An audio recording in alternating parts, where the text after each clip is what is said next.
Frame 4. This story has been rehearsed by these two countless times already. Naturally, they wouldn't mess it up. Couple this with their distasteful expression. Everyone around quickly fell victim to their words. What? Huiyin looked shocked on the face as she cupped her mouth like she's just heard the most incredible thing. Slightly shaky in her body to add weight. Those eyes are unabatingly disgusted. You. How could you do such a thing? Your sect must be ashamed of you. Many among the crowd had started to exclaim as well. In that instant, just about everyone near Bai Yan's location had pushed backwards like she's some sort of scourge and would tame them as well just by being close. Dragoni didn't take this well at all when watching their negative outlook. Almost beet red from the unabated anger she felt, the little missy was ready to lash out and tear off the maid's mouth when a hand reached over to stop her. Prince, looking aggrieved in the face, the young lady didn't forget to shoot a vicious glare over to the maid while speaking. Unlike his friend here, Bai Xiaqin didn't get flustered at all. In fact, his foxy eyes were looking rather amused like he's scheming a plan of his own. Don't be so impulsive, Dragoni. Just wait and watch. These people want to frame Mother? They should have confirmed what sort of background we have first. You just said I bribed a disciple? Then I like to ask where that individual is. Why don't you call him out to attest to your story? Donning a shallow smile, Bai Yan's face locks eyes with Huiyin despite the maid being the one that's calling out. Too dumb to realize her own doom was coming, the ignorant lady actually signaled her own maid to step forward. Sir Liu, can you please come out to testify? Such a woman should not be allowed to tarnish the sanctity of the Holy Land. In that moment, a young man donning a charismatic smile had come walking down from the main stage. Originally, I didn't want to say more in this matter. After all, it's too disgraceful for everyone that's involved. The man known as Lu Han steps out to speak in a righteous way that left many unable to doubt those words. But since this maid has the courage to step forward for justice, I of course will also come out to testify. Slowly but surely, Lu Han's eyes had fallen upon Bai Yan's face, where he began to openly frown. Lady, I know you're not talented and is anxious to be selected, but I, Lu Han, am not going to do something so underhanded by selling out my own conscience. I like to ask you to leave of your own volition, lest I get someone to do so in your stead. There's hardly any smile left on the surface. In fact, it's now stern and angry. This uncle, out of nowhere, a milky and childish voice cuts in, causing the already frowning Lu Han to look down where his eyes discovered the little steam bun at the front. Uncle, did your mother not teach you lying is bad and will make your future miserable? Lu Han's face promptly changed for the worse, turning ugly. No wonder the mother has that kind of virtue. This child is so rude. I guess what they say is true. The apple doesn't fall far from the tree. The little steam bun didn't get angry, though, only deepening his smile like a cunning fox. Uncle, I'm only giving you a kind reminder that bad people will get a miserable fate if they lie. If one is not lying, then naturally the idea wouldn't apply to them. We being so afraid of. Though smiling brightly on that face, it's somehow scary and frightening. Also, you're vilifying my mother while in front of a young child, yet I still remain polite and call you an uncle. So who is the uneducated one here? Frame 5. The crowd at the moment was extremely quiet, so quiet that they could even hear a pin drop. These people would never doubt the disciples of the Holy Land, but the child was always polite, as he said. On this point, the maternal hearts among them were won with ease. After leaving this remark, Bai Xiaqin turns away to return to his mother's side, that face raising a happy-go-lucky face. I have already warned him, Mother, but it doesn't look like he's heeding my words. So you don't need to be polite to him. Rubbing her boy's head at that sensible sentence, Bai Yin returns her sight to one that's known as Lu Han. I'll give you another chance. Do you stand by your words? That roused a slight change in the young man's face. What does this woman mean? But thinking back to how turbulent the Holy Land has been recently, the greediness came out on top in the end. Gritting his teeth, I never lie. To be perfectly clear, this wasn't the first time Lu Han had taken bribes. That's been done more than once in the past. The fact that he was somehow fortunate enough to avoid the cleansing a while ago showed the good days are numbers. Therefore, Plans must be made for the future, and taking even more bribes was his answer. All right, the chance has been given. It was you who didn't take it. Whatever happens afterward is your own choice. Smiling darkly at this individual, Bai Yin didn't bother to hide the contempt she had in those eyes. This immediately causes Lu Han to go dumb for a second. He didn't know why, but a rippling effect was drumming at his heart, causing him to feel uncomfortably anxious. Lu Yin, a core disciple under Elder Qing Hong's mentorship, and is responsible for the weapons assignment for this test. So are the weapons the reason I tried to bribe you before? The young man nods quickly. Yes, you not only wanted me to assign you the best weapon, but also tamper with the other contestants as well. Don't look down at me. I would never do such a thing to betray the Holy Land. Anyone who enters the Holy Land had already been stripped of their belongings at the entrance. Now, if they are to use any tools or weapons, it would have to be assigned to them from the authorities to ensure fairness. It's just that. Bai Yan's sudden chuckle had left everyone wondering what's so funny at the moment. And then you also said my strength is too poor, so even a godly artifact would be useless in my hands. Is that right? It's true one's power must be from within and not from some tool crafted by another.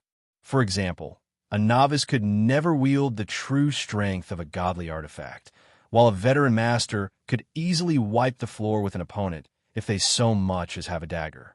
Lu Han was now completely dumbfounded. He just realized something very off about the whole conversation. The main reason being the fact that this woman knew he's in charge of the weapons assignment. Aside from those at the heart of the Holy Land, no one else should be able to know his duties unless they are involved with the event itself. Elder Qing Hong still hasn't come yet? Go get him to come see me now. Smirking menacingly now with that frosted gaze, Bai Yan's air suddenly intensified as she gave the command.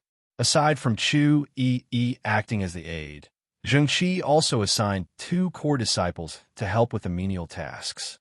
So, imagine Bai Yin suddenly discovering this outlandish predicament where she's being framed by the one that's supposed to be helping her. She is the mysterious judge. It was then at this moment a delicate voice rears out from the back, bringing the previous noisy area into a calm silence again. What are you all doing around here? A girl wearing a yellow-colored dress appears quite annoyed and unhappy at the gathered crowd. The members of the Holy Land here today may not have met Bai Yin before due to the secretive nature of her existence, but they definitely knew who this little princess was. Sure enough, the closer bunch immediately spread apart to make a straight opening line for her entrance. No longer bothering with the confrontation, Lu Han's somewhat handsome face showed a flattering smile. Princess, Mentor Qing Hong, Elder Chongling, you are all come? When should we start the test? Now. Chu Yi playfully arches her brow and turns toward Bai Yan's location. However, she was interrupted by Lu Han's voice again. But princess, aren't we going to wait for the judge? Showing a puzzled face. But she's already here. Who else are you intending to wait for? These people are so strange. Bai Yin is clearly here already. Who else are they planning to wait for? Popping his eyes, Lu Han didn't know what to make of this. The judge is already here? How come I didn't get the message?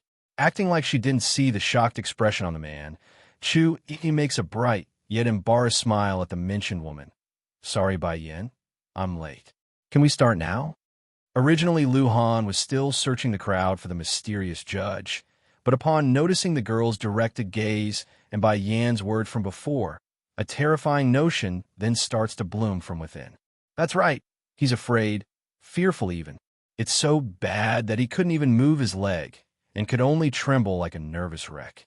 Mentor Qing Hong, this woman is the middle-aged man known as Qing Hong didn't quite understand this disciple's odd question. Showing a rather frank face, he reveals the truth by nodding.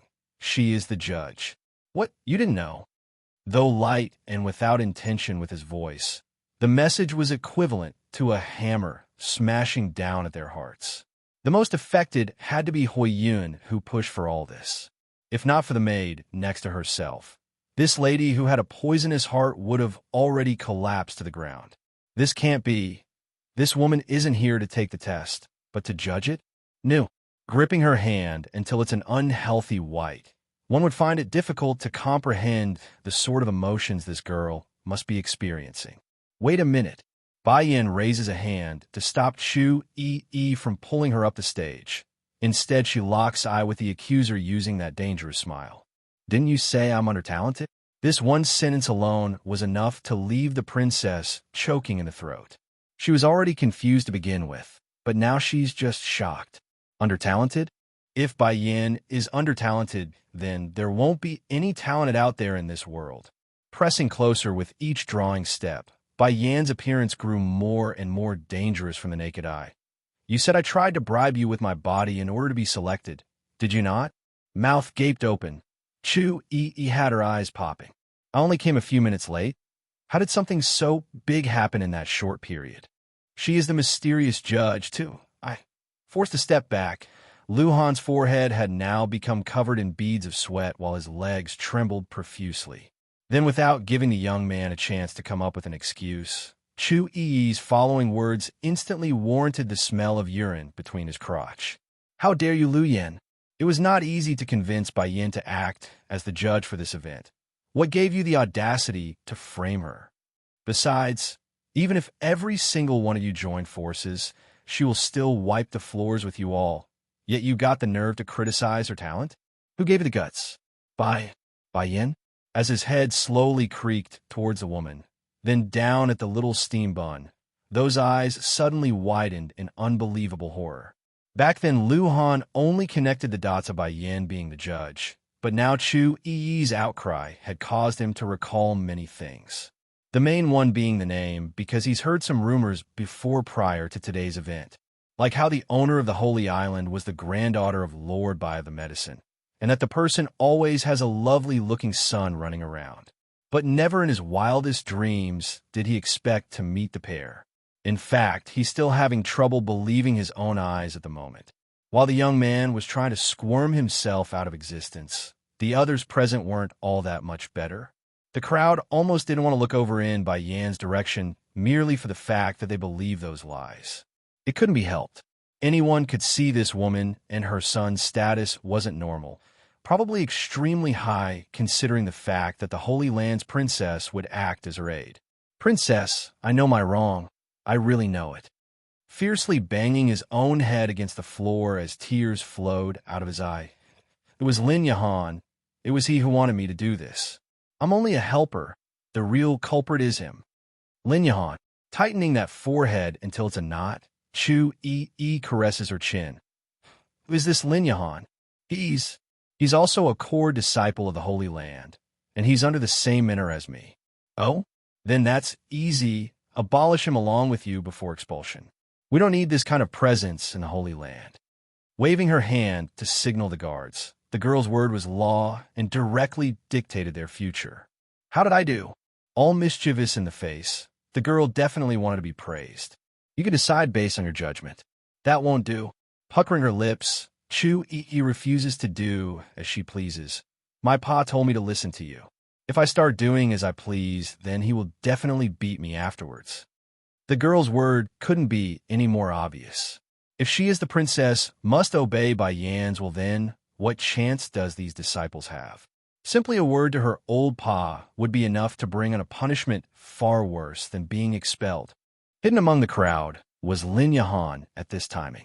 The bastard's been trying to keep a low profile while watching the entire thing unfold.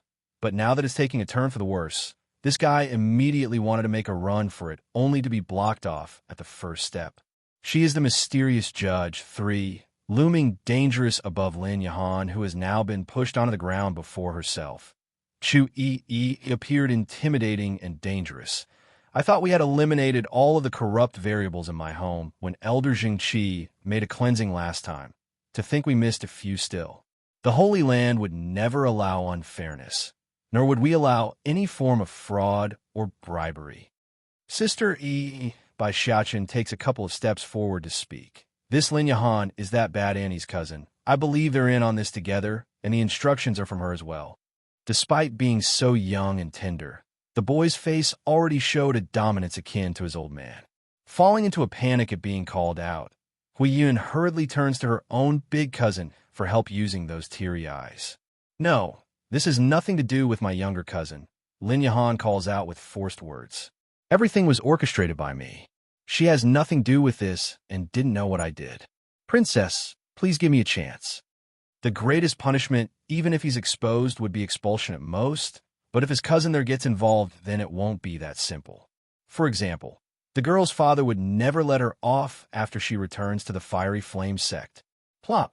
The maid that's involved had also gotten to her knees by this stage, banging her head against the cold, hard floor. Blood was quickly seeping out from the forehead and staining the marbled tiles over the intense force. Everything is just like Sir Yahan says. This has nothing to do with my lady here, and is our fault only. I was the one who went to him, because I wanted to get even for my lady, streaking with tears in the face.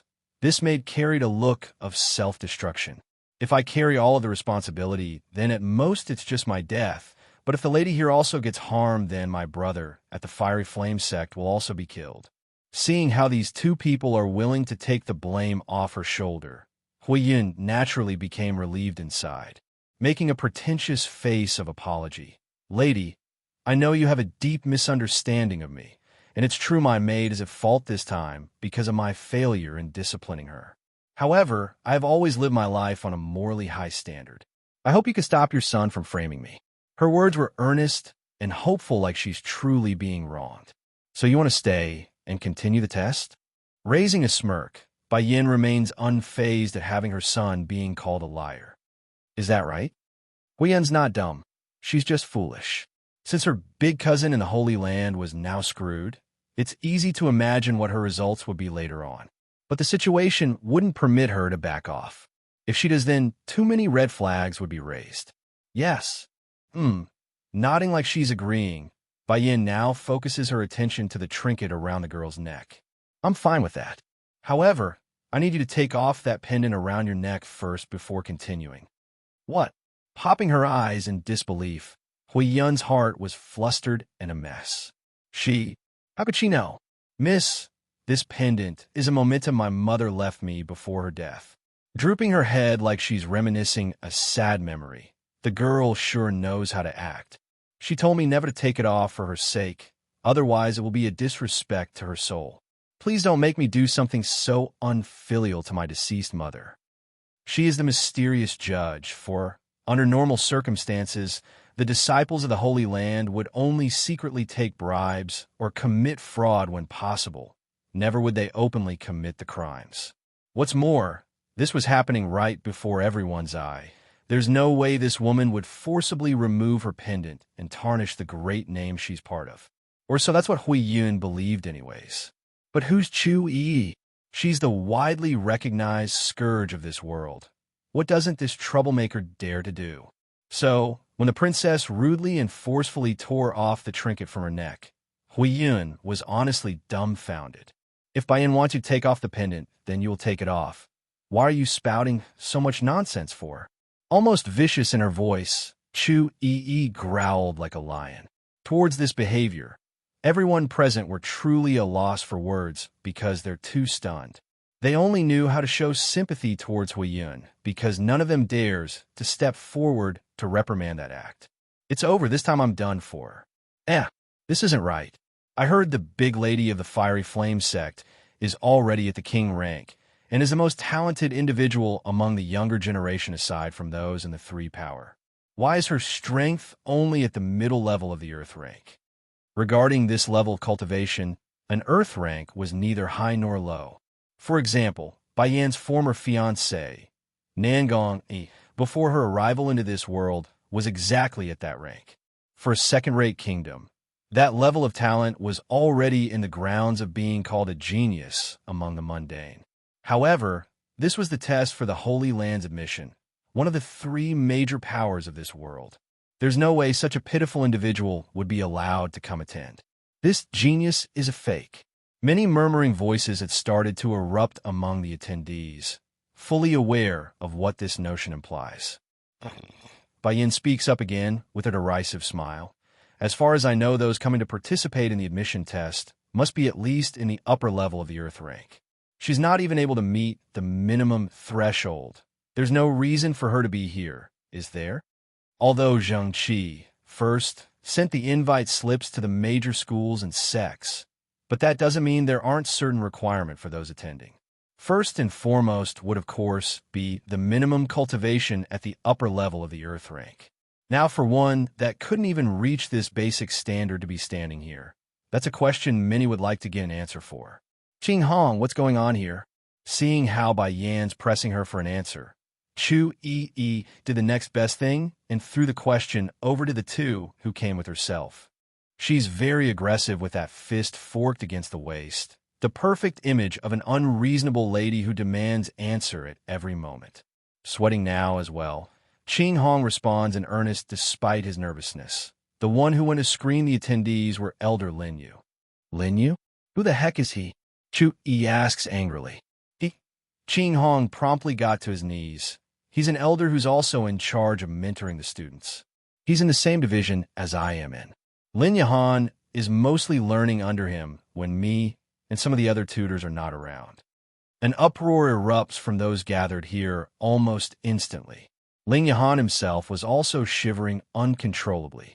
He knows this time he's done for along with the mentor he's been relying on so much until today. She is the mysterious judge. 5. Have him crawl over here to see me. Furrowing that brow, Chu Yi's expression showed a trace of unhappiness. Then, just as her people were leaving to carry that out, she stops then out of nowhere again. Wait, I changed my mind. Don't bring him to me and send him directly to Zhengqi instead. Let those 3 dispose of him as they like. Yes, princess. One of the guards readily complies without any show of emotional change. They're so used to this that it has become normal for them. And you, the troublemaker, points to another guard next to herself. Take this Luo Hun and Lin Yahan away for later disposal. It's not enough that you bunch are committing frauds and throwing briberies around, but how dare you try to frame Bai Yan? This is your own fault for going after those who you never should. Lin Yahan had gone numb already after this twist in his own fate. Paralyzed on the ground, he closes his eyes and opens them again like he's given up. It looks like I'm unable to help my cousin this time. Princess, Miss Bai Yan. Bypassing the instigators of all this, the 3rd perpetrator Lu Han started to bang his head in front of the 2 ladies. I know my wrong. I really know it now. Please spare me this one time. I'll do anything to make up for this. Spare you. Bai Yan's expression was that of contempt and ridicule towards the kowtowing man. What do you think would happen if I wasn't the judge of this test? Wouldn't your scheme have worked? Stunned for words, Lu Han couldn't refute that claim. If Bai Yan was merely an ordinary person who came to take the entrance exam, then yes, his lies would have destroyed her reputation and name. I believe I don't need to say any more on what the outcome would have been like. Using her feet, Bai Yan ruthlessly stomps down at Lu Han's head to press him firmly to the dirt like the filth that he was. It's precisely because of people like you who try to manipulate things in the shadow that the Holy Land has lost so many excellent prospects in the past. And now you want me to spare you? Whether it be the Misty Fairy House, Medicine Sect, or Holy Land, they're all her home. As someone who's protective of those close to herself, Bai Yan would never allow any dangerous or negative variables to remain while under her watch. Bang! Sending a huge kick across Lu Han's face, Bai Yan's assault directly causes the man's body to start somersaulting across the air and impacting hard against a pillar and column. It's brutally painful just from looking at it, so let's not imagine how much damage it must have caused based on the blood pouring out of that mouth. And as if the first hit wasn't enough, the man was absolutely horrified when he glanced upwards to find the reddish figure of the woman floating right up to his face. He wanted to resist out of instinct to survive, but his body had already been so injured that he couldn't even budge. Pop! Flexing her fingers into a hook-like shape, Bai Yan claws down at that shoulder and made a snapping gesture. In that instant, the sound of brittle bone breaking had sent the crowd flinching. It also didn't help that the heart-lunging scream coming out of the man's throat was ear-piercingly loud. Making an example of this individual, Bai Yan then shifts her sword-like gaze over to the surrounding people. If I find another case like this among anyone here, he will be the model in which you can expect for yourself. Without so much as a warning, a beam of light shoots out of Bai Yan's fingertip and into Lu Han's stomach, and straight into his dantian. That was it. The man's core was now crushed and destroyed, forever crippling him and leaving him no more than a mortal without any power. She is the mysterious judge. 6. Miss, someone among the crowd meekly raises a hand. What if someone is cheating for personal gains and is not found? Good question. Bai Yin grins at the smart individual. I most definitely won't allow any form of cheating under my supervision. However, I also know I cannot always be the judge of these examinations.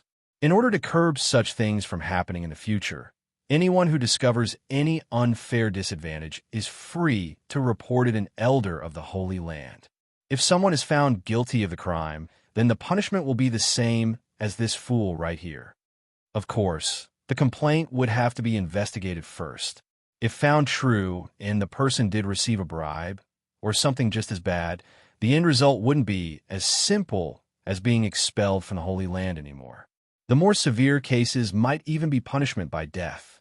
The disciples that are present all shuddered at the notion of what that warning meant. They're all smart people if they're able to enter this great power.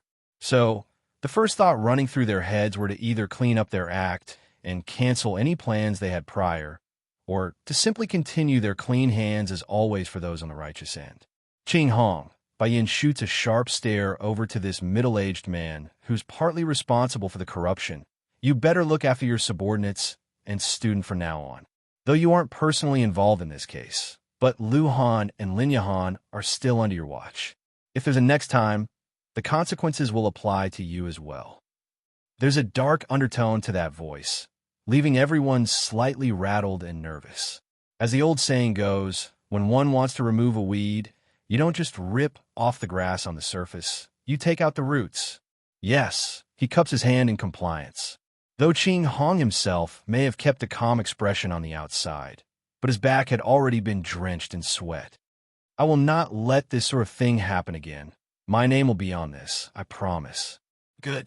That said, Bai Yan's attention shifts back to the foolish girl and her maid. Stirring up a smirk, big lady of the fiery flame sect now, is it?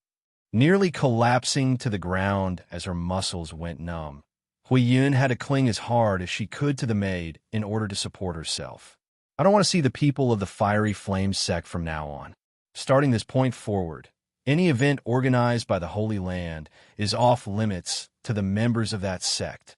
The order has already doomed the fiery flame sect. Bai Yin may not have directly issued the destruction of that power, but the other factions and schools would surely distance themselves from them. Without connection and support, it would just be a matter of time before they decline and disappear.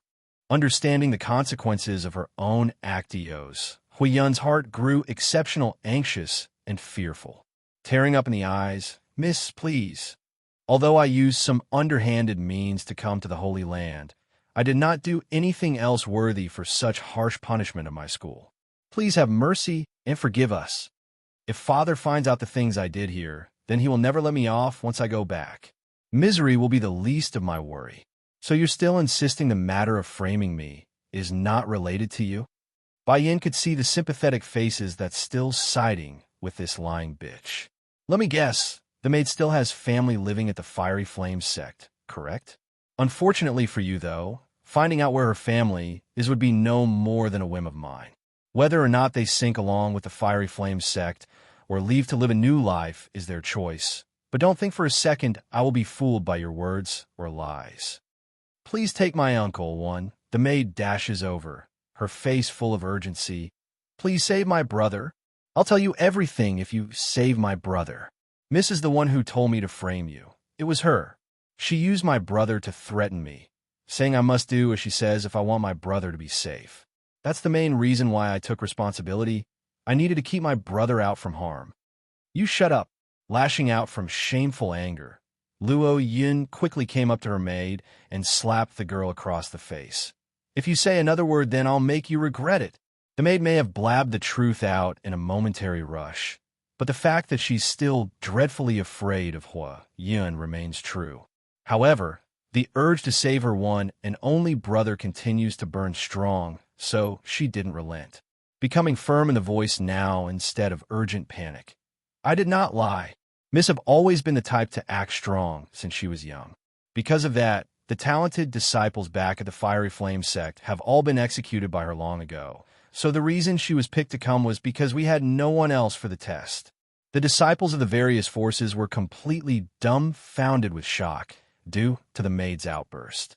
For one, the biggest question surrounding why the Fiery Flame sect would send someone so weak was exactly this, because it just didn't make sense to incur the ire of the Holy Land just for one girl's whim. But now it has come out there's no other capable disciple inside that school. In that case, what would happen if the current Fiery Flame Lord dies of old age? Wouldn't they become so weak that they're inferior to a third-rate power? If you keep babbling nonsense, then I'll tear off your lip. In her fit of rage, after being exposed repeatedly, Huiyun was ready to reach over to make that threat true when a disciple nearby stopped her mid-action. Why are you so angry for? Is it because the maid's word is all true? If so, why don't we listen to all of it before we continue? How about that? Chu Yi's sarcastic voice timely cuts in. Go ahead, explain the matter of your brother. Don't worry, I will have someone go secure him afterwards, so nothing will happen. The maid grew exalted over the happy news. From what was fear and anxiety has now been replaced with joyous hope. As long as my younger brother is safe, then I have no regret, even in death. Yes, princess. The maid makes a sigh of relief before continuing.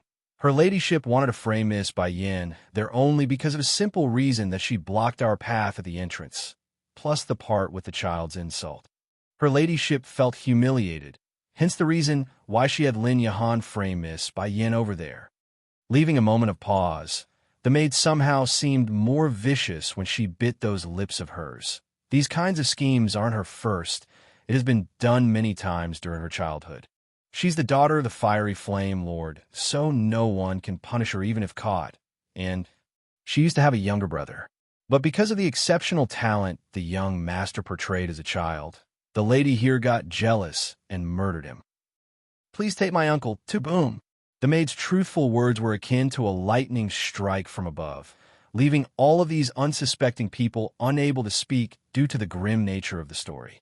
In order to consolidate her own position, she would kill the countless geniuses within her own sect and murder his own little brother as well. Funniest part of all was the fact that they all took this woman as a kind-hearted and gentle person. How laughable. Shut up, shut up. Shaking profusely, Huiyun's face was wrought with foul fury where even her nails had embedded themselves into her palm. Despite this fact, those bloodshot eyes remained firmly locked onto the maid's face, still like she's ready to tear her apart from limb to limb. Che, to think so much actually happened in the Fiery Flame sect. Does the Fiery Lord know about this? Chu Yi laughs sarcastically as a form of mockery, continuing to ignore the hateful eyes of her former mistress. The Fiery Lord only knows about the lady's act of killing the disciples. He doesn't know about the young master's death is done by her hands. I grew up with the miss, so I did a lot of things for her, and know many which others don't. She thought of her brother as a threat, so she plotted to eliminate him before that happens. The death of a young master is equally important. If this matter is known by the Fiery Lord, then it won't just be me who dies, but also my brother. Thankfully, that's no longer the case. With the promise from this Holy Land princess, my brother will have a new chance at life, even if I can't be saved anymore. By Yan's voice comes from behind, causing the troublemaker to swing around. You call me? Blinking those big, beautiful eyes, the girl asks with a tinge of confusion. Remove the remaining members of the Fiery Flame sect from here. I want them all sent back to their own school for judgment. Tell their people Huiyun wanted to kill me, and don't forget to give the details to the Fiery Lord. I'm sure he would love to know the truth about his son's death and what his daughter did to him. Now, there's open panic and fear in Huiyun's frantic face. No, I don't want to go back to the Fiery Flame sect. I don't want to. But the people here aren't interested in what this murderous bitch had to say nor want. Dragging the person away as she flailed and struggled to break free, all that remains was the echoing scream of a vile banshee and her howling screeches that won't go away. The maid was of course no exception in this case. However, Chu Yi did promise her the younger brother would be saved, so that's one good thing that came of this fiasco. It's not like this servant girl wanted to do all those vile crimes behind everyone's back. Rather, she's also a victim who had no other choice. Heck, this could technically be a form of relief for her as well, though not in the greatest way, but still a form of freedom. Now that everything is finished, it's now time for the formal examination test. Coming up to the main stage, Bai Yin smoothly takes her rightful seat in the main panel. The time duration for this will be half a month. Prepare yourselves, everyone. I'll be opening the main portal in a moment. Those who survive throughout the event shall be rewarded with the position of joining us in the Holy Land. But what happens to those who die? One of the attendees raises a question. There is no need to worry about that matter. The part that's being transported to the holy domain is only your spiritual soul. Your main body will still be here waiting for you.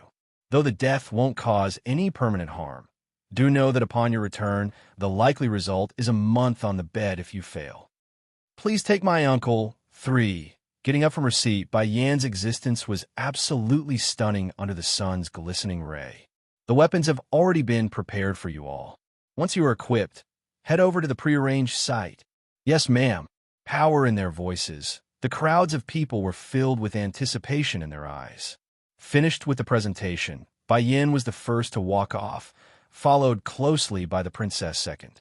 However, her eyes didn't miss the woman wearing the peachy-colored dress among the masses despite her indifferent appearance. Feng Wan, I advise you to be my woman. I will keep you safe. Laughing in a sinister manner, the man next to the peachy girl was ugly and repulsive once Bai Yan's group was out of sight. Otherwise, you might not even make it through the first day with your strength.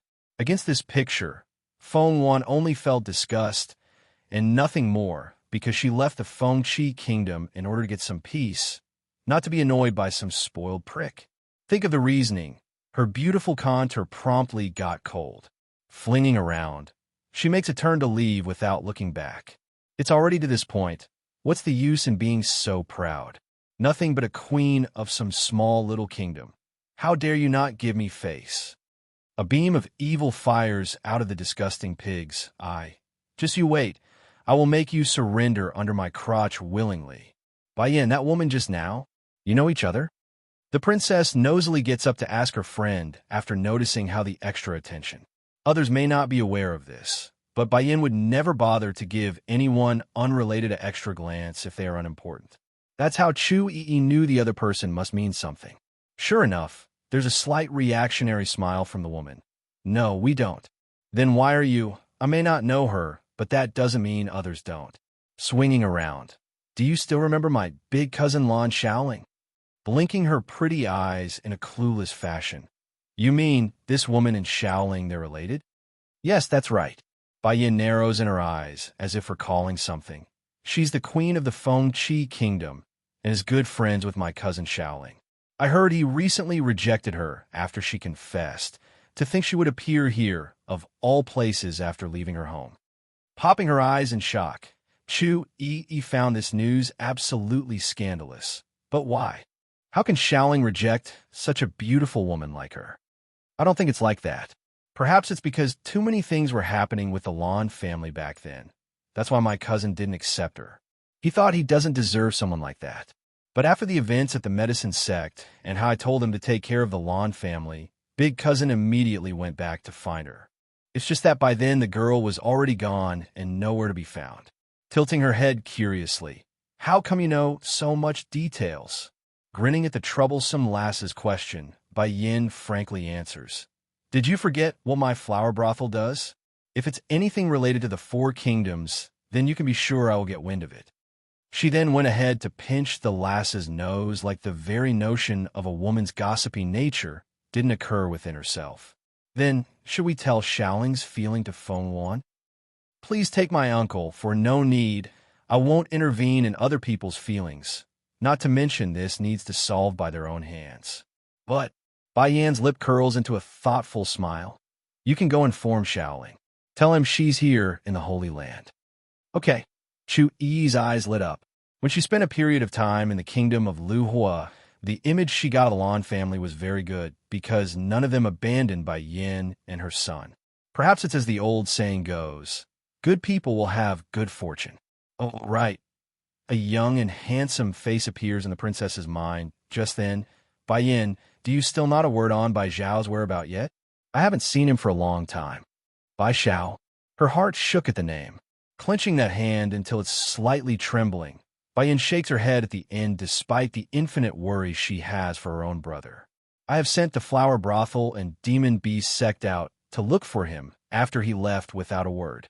Though there's still no word from him, I believe he will one day return to my side once he has garnered enough strength. That teen has always wanted to rely on his own strength in order to support her, not to rely on his sister. So, when he became aware of the close relationship Bai Yin had with the Holy Land, he promptly refused the offer to come. So not even you know about his whereabouts. Slowly exhaling a long breath, there's a sense of disappointment in the princess's face. Not missing this picture, Bai Yan's face immediately lit up. Hurrying to grasp onto the lass's shoulder, there's joy in the woman's eye. You and my brother. Staring blankly at that hopeful face, it didn't take much time to realize what the over-the-top reaction was about. Hurrying to step backwards. Hey now, don't get the wrong idea. I'm only worried about him. Nothing more. Smiling all the way into her bones, Bai Yin didn't buy that explanation one bit. Patting the lass's shoulder like a good older sister. Although we weren't able to become family, but this is also a good turn of event. The princess makes a baffled face. Indeed, this time Bai Yan's misunderstanding was a serious one. It's then the little steam bun also pops his nosy head from somewhere. Grinning on the face like his mother, Sister E cares about Uncle. That must mean she likes him. Perhaps it won't be long before I can start calling her Auntie instead. Auntie. Always as supportive, Dragoni follows up with that word like a happy-go-lucky kid who just learned a new word. In that instant, not even Chu Yi's thick face could remain unfazed. Blushing hard. What are you saying, Xiaqin? And you, Dragoni, what are you trying to do? I and him, we're not like that. And even if we did, no, wait, I'm only using a metaphor. Also, I can't be your auntie. Making a naughty face, Dragoni was learning all the wrong things from the boy. Her highness is kinder than my own mother. Even though I only call her queen, I have long considered her my mother, so you being my auntie is fine. Auntie, my uncle isn't too bad. Sure, his character may be on the cold end, but that's only to strangers and not family. Pulling at the flustered girl's hand, Bai Xiaqin starts throwing his careless words around without a care. Why don't you just take him? Wang Xiao Ying's and Little Rice's whereabout. 1. Bai Xiaqin. Chu Yi stamped her feet in frustration, biting those peachy lips. If you keep talking nonsense, then I will have your mother find you a wife right now. That threat immediately causes the boy's happy face to collapse. Turning to Bai Yin, using those poor eyes of his, Mother, I don't want a wife. I only want to stay by your side. Breaking out into a giggle at her son's image, she rubs that small little head in soothing comfort. Go play with Dragoni for now, okay? Making a relieved exhale, Bai Xiaqin looks like he's just been saved. Tiptoeing himself, the boy smooches the woman's cheek. Bye-bye, mother. Having said this, he then quickly ran towards the front with the little missy in hand. Together, the pair of kids were out of sight and gone to do their own thing. Turning around again, now that they're alone. How come I don't see Little Rice and Huang Xiao and Tigress? They should be here in the Holy Land last I checked. Gently tapping her lips like a lovely maiden that she was, Chu Yi appears to be quite enjoying the thought of those two. Oh, they left already. Left? Bai Yan's heart actually shook with shock. How can Little Rice IG know my order and leave before my return? Did he run off with the girl and leave me behind? Do you know where they went? Almost urgent now in her voice, Bai Yin tries hard to hide the inner anxiety she felt. I believe they left to find you. I couldn't stop them no matter what I did. Hooking her arms around the woman's, the princess makes a happy-go-lucky smile like she just one-upped her friend. Don't worry about those two. Considering how clever Little Rice is, they'll be just fine on their own. Huffing over how high maintenance they all are, Bai Yin couldn't deny the fact that her little tigerling was a smart one. All right, I will go ahead first and open the gate for the contestants. Come find me afterwards when the test is over. I want to continue training during this period. leaving behind that comment. She then went ahead by herself because she's still slightly upset at being tricked. Half a month's time had gone and went very quickly, and naturally many of these contestants were disqualified after their defeat within the domain. At this moment, Feng Wan was currently sitting cross-legged to allow the spiritual energy in the air to enter her body. Feng Wan, I found you. Suddenly, a sinister voice from the side catches the girl's ear and interrupts her meditation. Opening those beautiful eyes of hers, Feng Wan could see it was that pervert and his goons coming over, making a disgusted look on her already frowning face. Why is it you people again? You're like haunted ghosts that just won't go away. Her voice didn't sound soft and weak like one would expect from a female. Rather, it's snappy and cool. To think you would last for the entire half a month, I actually thought you were knocked out early on in the test. Ha ha! As the pervert cackles like the filth that he was, the goons that came with him had already surrounded the girl from all sides, leaving her entirely encircled and without room for escape. Smirking now, the filth then used those disgusting fingers to pick up the girl's chin like he owned her. Be my woman, Feng Wan. If you do, then I will guarantee your Feng Qi kingdom's prosperity. Smirking derisively at this man's face, Feng Wan unabashedly swipes away that hand. Don't touch me with your dirty hands, Cheng Wei. I already have a person in my heart, so quit dreaming. Acting like he's heard some ridiculous joke, Cheng Wei's guffawing laughter rang across the forested terrain in this area. That's how little this pervert thought of that statement. Wang Xiao Ying's and Little Rice's whereabout, too. The man of your heart? What? You mean that Lan Xiaoling? I already know he rejected before when you confessed. Why are you being stubborn on him? Do you think the Lan family is something you can match up to? Seeing the ghastly complexion of the girl, Cheng Wei once again presses forward to loom over her. Feng Wan, the real wishful thinking one is you. The Lan family may just be an ordinary household, but they are backed by the Holy Land and Medicine Sect. Others would rather provoke a second-rate power than to provoke them, so lose that dream of yours. Gently closing her eyes, Feng Wan didn't want to and couldn't refute that claim. She loves Lan Xiaoling for his perseverance and courage he showed. So, when the people of her Feng Qi kingdom prevented her from interacting with the boy, she kept doing it regardless. But now, it's as this filthy bastard says, she's not a match for him anymore. However, that doesn't mean she couldn't catch up. Feng Wan's a proud and strong woman. Just because she's no longer a match doesn't in the future she won't be. That's why she came to the Holy Land, hoping one day she would become strong enough to stand by his side after earning the qualities again. Just like before standing by him. So what if I don't deserve him? Opening her eyes again after reminiscing those happy memories she shared with the boy, her face remains expressionless towards these filth. Even if I cannot get his heart, I will not accept you. Take one or none at all. I at least understand that truth. You're asking for it. Turning cold in the face, Cheng Wei was done playing nice. Take this woman down for me. I will let her have a taste of what it means to defy me. Yes, sir. In no time at all, many of the devilish claws were now reaching out for the woman's body in an attempt to subdue her.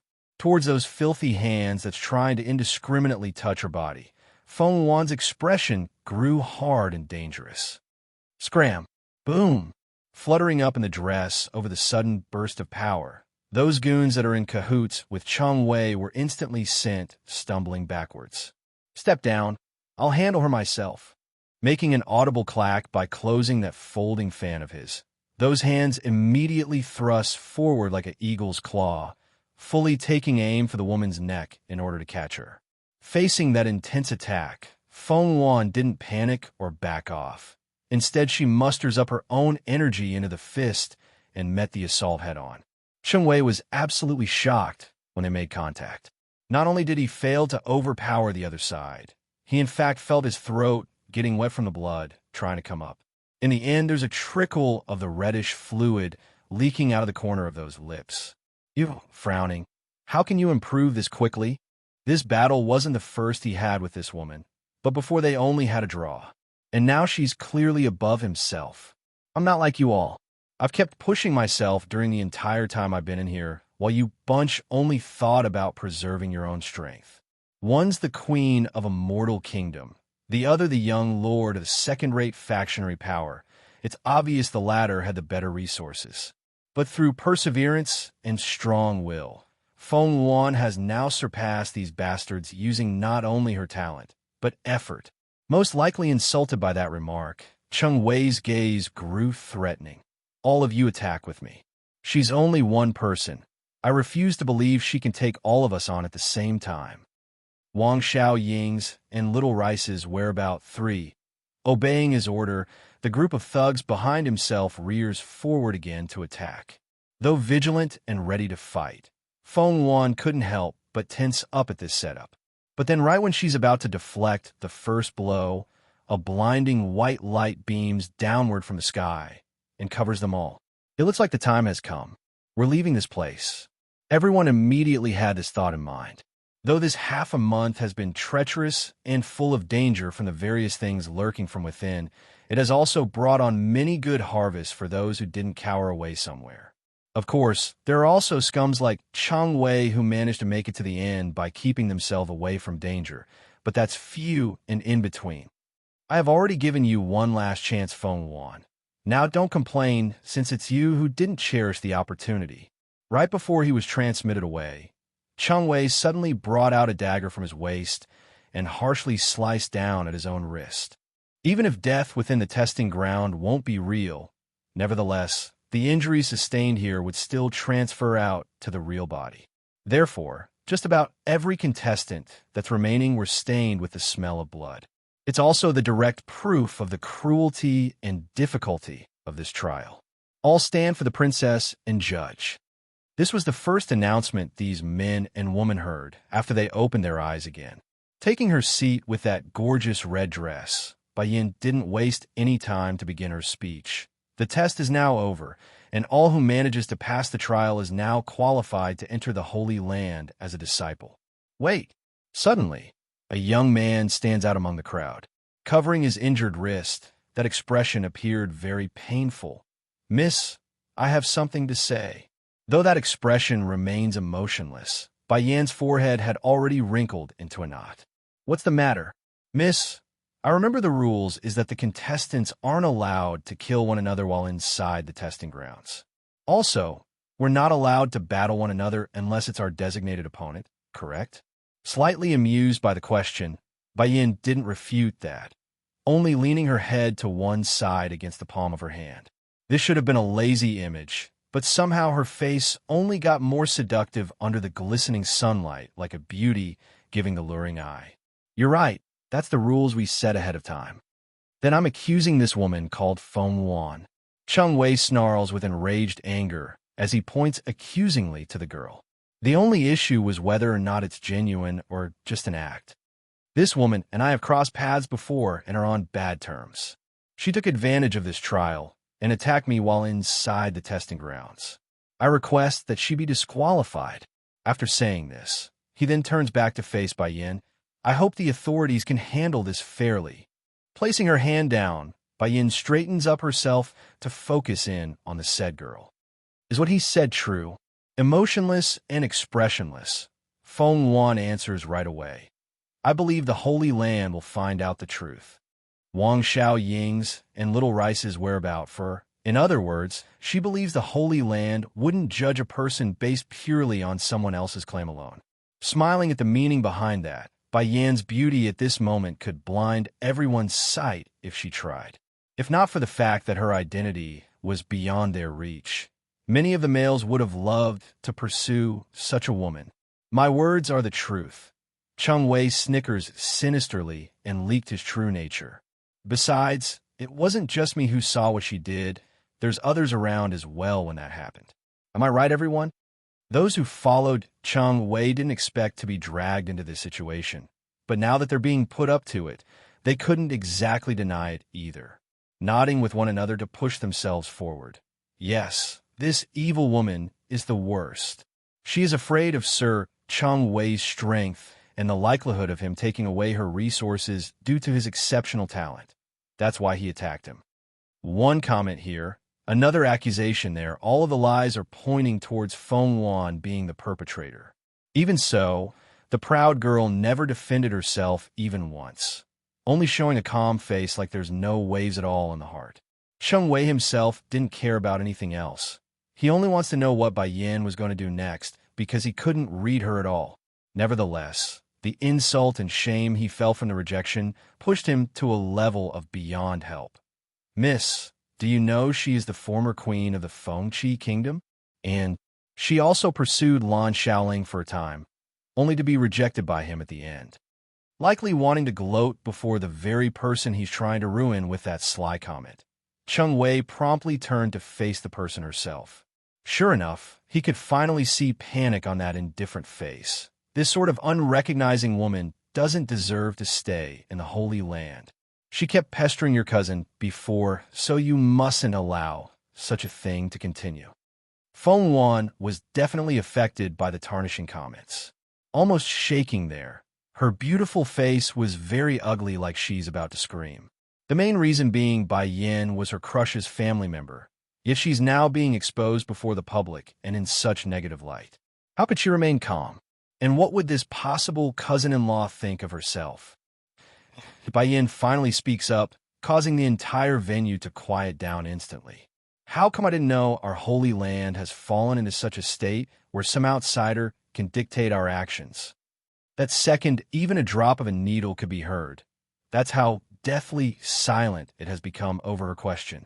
Like everyone else, Cheng Wei's proud face was a chunk of solid ice. Didn't the rumors say this cousin of Lan Shaoling is very protective of her family? Why is she still able to put up with a woman who clearly got rejected? Miss, I'm only doing this for the sake of you and your cousin Lan Shaoling. This Feng Wan violated the rules here and also wanted to reach out for things before her own status. I just couldn't bear such injustice and wanted to help. Almost cold in the face now, Bai Yan's voice grew somewhat stern and harsh. Whether or not she broke the rules will be decided upon our investigation, not on your words alone.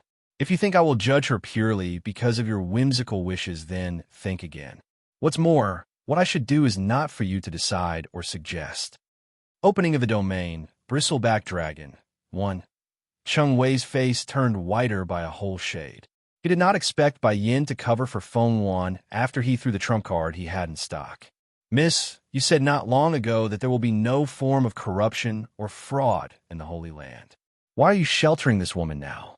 Clenching his fist tightly, the disgusting bastard knew he has no way out and could only press forward. Curling those lips into a smirk, Bai Yin sounded frank and unprovoked. Don't tell me. You didn't know that there are many eyes within the mini domain? Whatever little secret you did inside there, do you think I wouldn't know? What did you say? Cheng Wei flies into a great fright.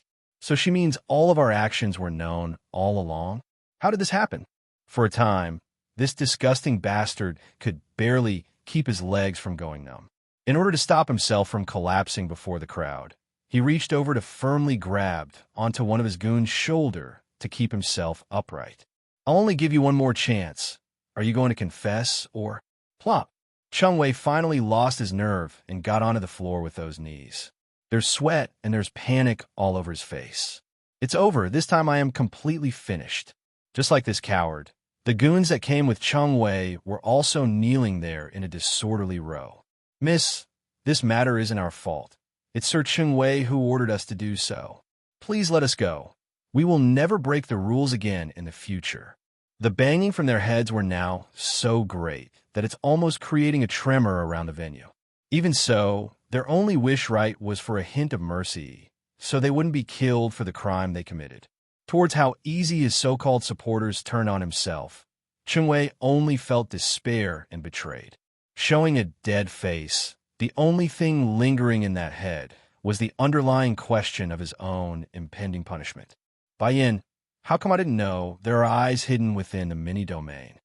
Swinging around after giving the cheaters a snarl, Chu Yi tilts her head in amazement. When did you send them in without my knowledge?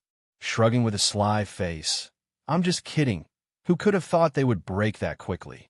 Kidding? Those who were guilty immediately stopped their kowtowing act and made a distraught face of horror. It's so bad that they even forgot to breath for a second. What did she just say? She was just kidding? Ching Hong. I'm sure I don't need to tell you how to handle these people.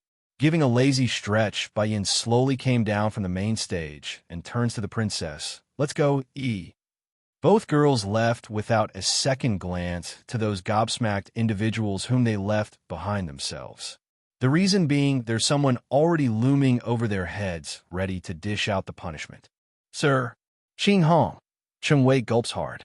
But before any more excuses could be said, the cold, hard words of this Holy Land elder have dropped on top of his heads.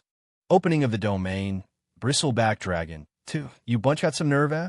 Not only did you people try to frame a probably disciple of the Holy Land, you also try to deceive the judge. Someone come, take these filthy bastards away to the dungeons. I will personally see to it they pay for today's crime. Yes, Elder Qing Hong. Those who followed Qing Hong over today immediately circled around the group. They've already learned from the last time they gathered and wouldn't want anything to go wrong during the arrest. After leaving the gathering behind, Bayin didn't even need to step onto the Holy Island before her eyes fell upon her big Shifu, Zheng Qi, waiting at the doorway. Slightly wrinkling her brows. Big Shifu, why are you waiting at my cabin? Is the examination test over? Zheng Qi asks with a meaningful light in those old eyes. Giving a gentle nod of affirmation.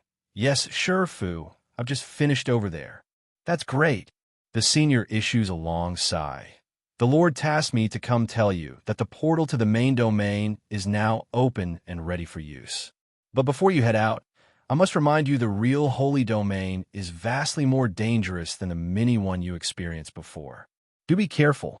In actual fact, not even Zheng Qi himself knew what exactly lies within that mysterious place.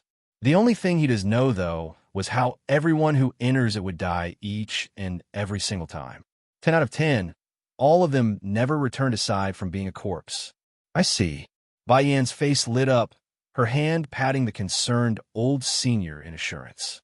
Don't worry, I'll be all right, so don't fret too much. During this period while I'm away, do make sure to practice your alchemy. I don't want to see any slacking. Otherwise, narrowing her eyes into a slit, Bayan's iris grew somehow dangerous and threatening. Making an awkward laugh in return, Zheng Qi coughs twice to clear his own throat. Don't look down at your Shifu here so much. Only your third Shifu is a slacker. Needing no more words, Bayan was pretty much finished here as well and turned away for the Lord's living quarter. Towards the departing back of that reddish figure, Chu Yi couldn't stop making a worried face. Grandpa Zheng Qi, is she really going to be all right? I don't understand why Pa would agree to having her enter such a dangerous place. Unable to hide his own worries as well. The Lord said it before, perhaps. She will be the only one to come out of there alive.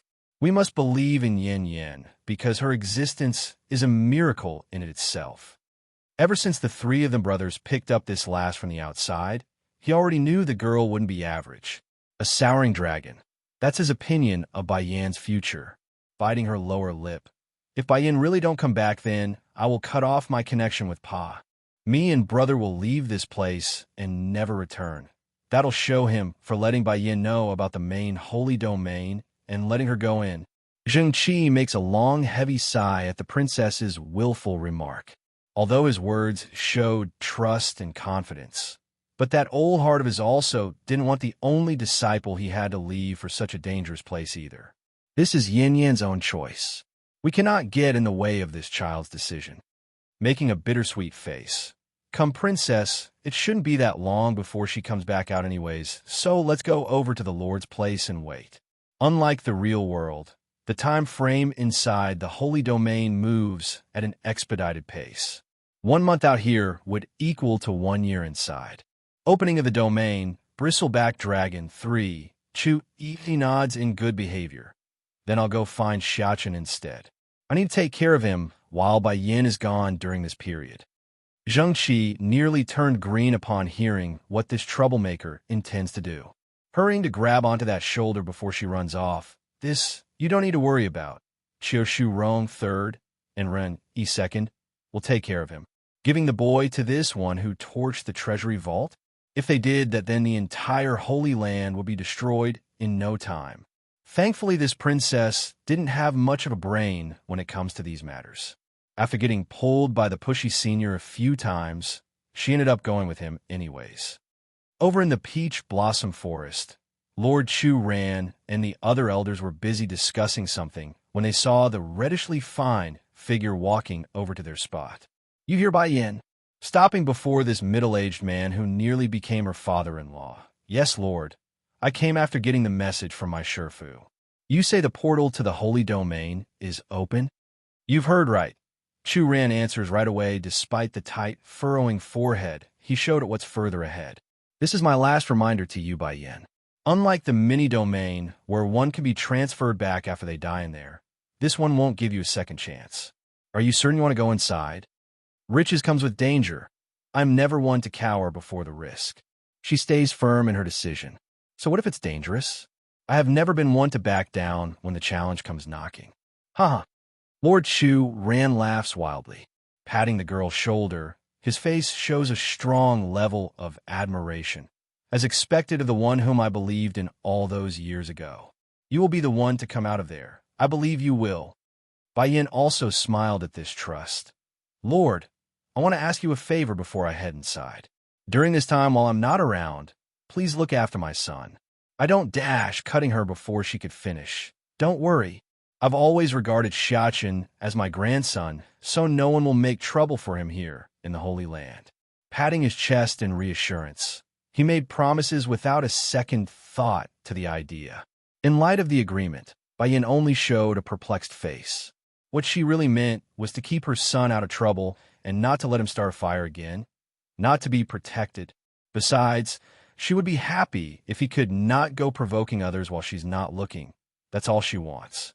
Another note, you must not let Yi look after Xiaqin. This is very important. This was an act of insurance.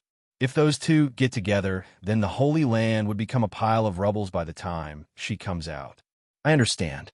Chu Ran makes an understanding nod. He's the troublesome girl's father. How could he not know the sort of character the lass has? Not much ability in anything else, only super capable when it comes to making disasters happen. Then I'll go now. Leaving only that behind, Bai Yin then walked towards a shining mirror that's up ahead in measured strides. She didn't fear this portal, only a strong level of anticipation for what awaits. "Lord, is this really a good idea? What if something goes wrong?" One of the lower-ranked elders present turns to ask with unease in the voice. If anything happens to the lady, then Zheng Qi and his brothers will go crazy. Chu Ran arches his brow. Did you all forget her performance back then in the mini-domain already? That result is unlike anything I have ever seen. But it's late to do anything at this point anyways. Bai Yin had already stepped through the mirror, and the shimmering white light has died down, signaling the closer of the portal. Opening of the domain, bristleback dragon. Pausing for a moment before continuing. The longer you stay in the mini-domain, the closer the experience would become to the real deal. Otherwise, why else do you think I would risk her life? There are no other person as talented as Bai Yin in the Holy Land, not a single one.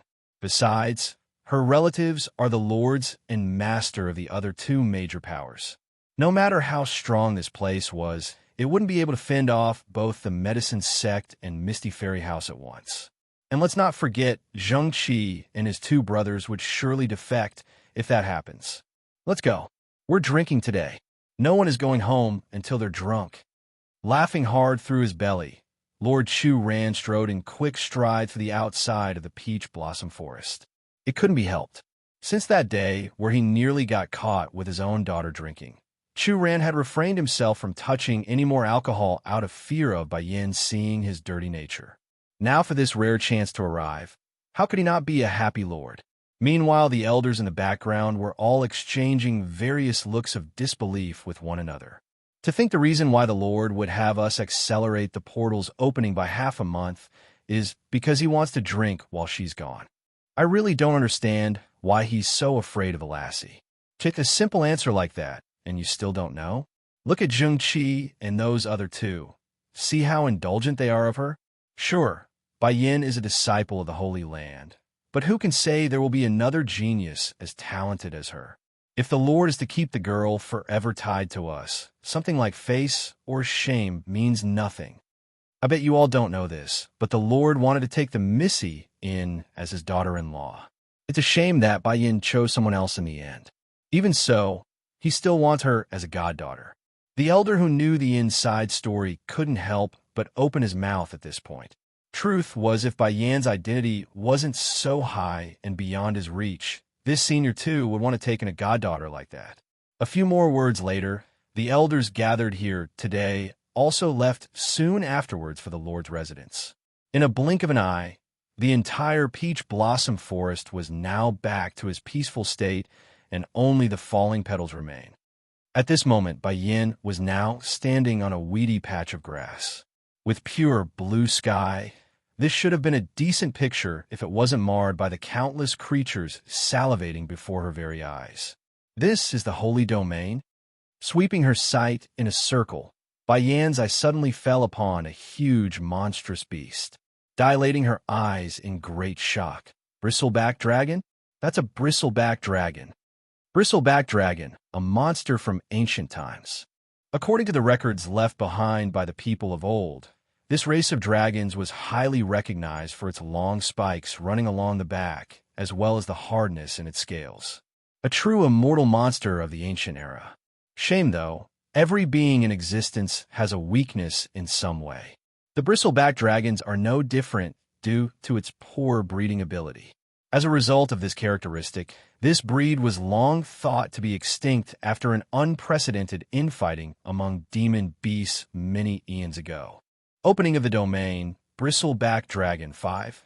Tightly gripping her fist, Bai Yin scans the area some more and found even more ancient monsters standing around. These things should all be extinct according to her knowledge. It's no wonder no one ever made it out of the holy domain.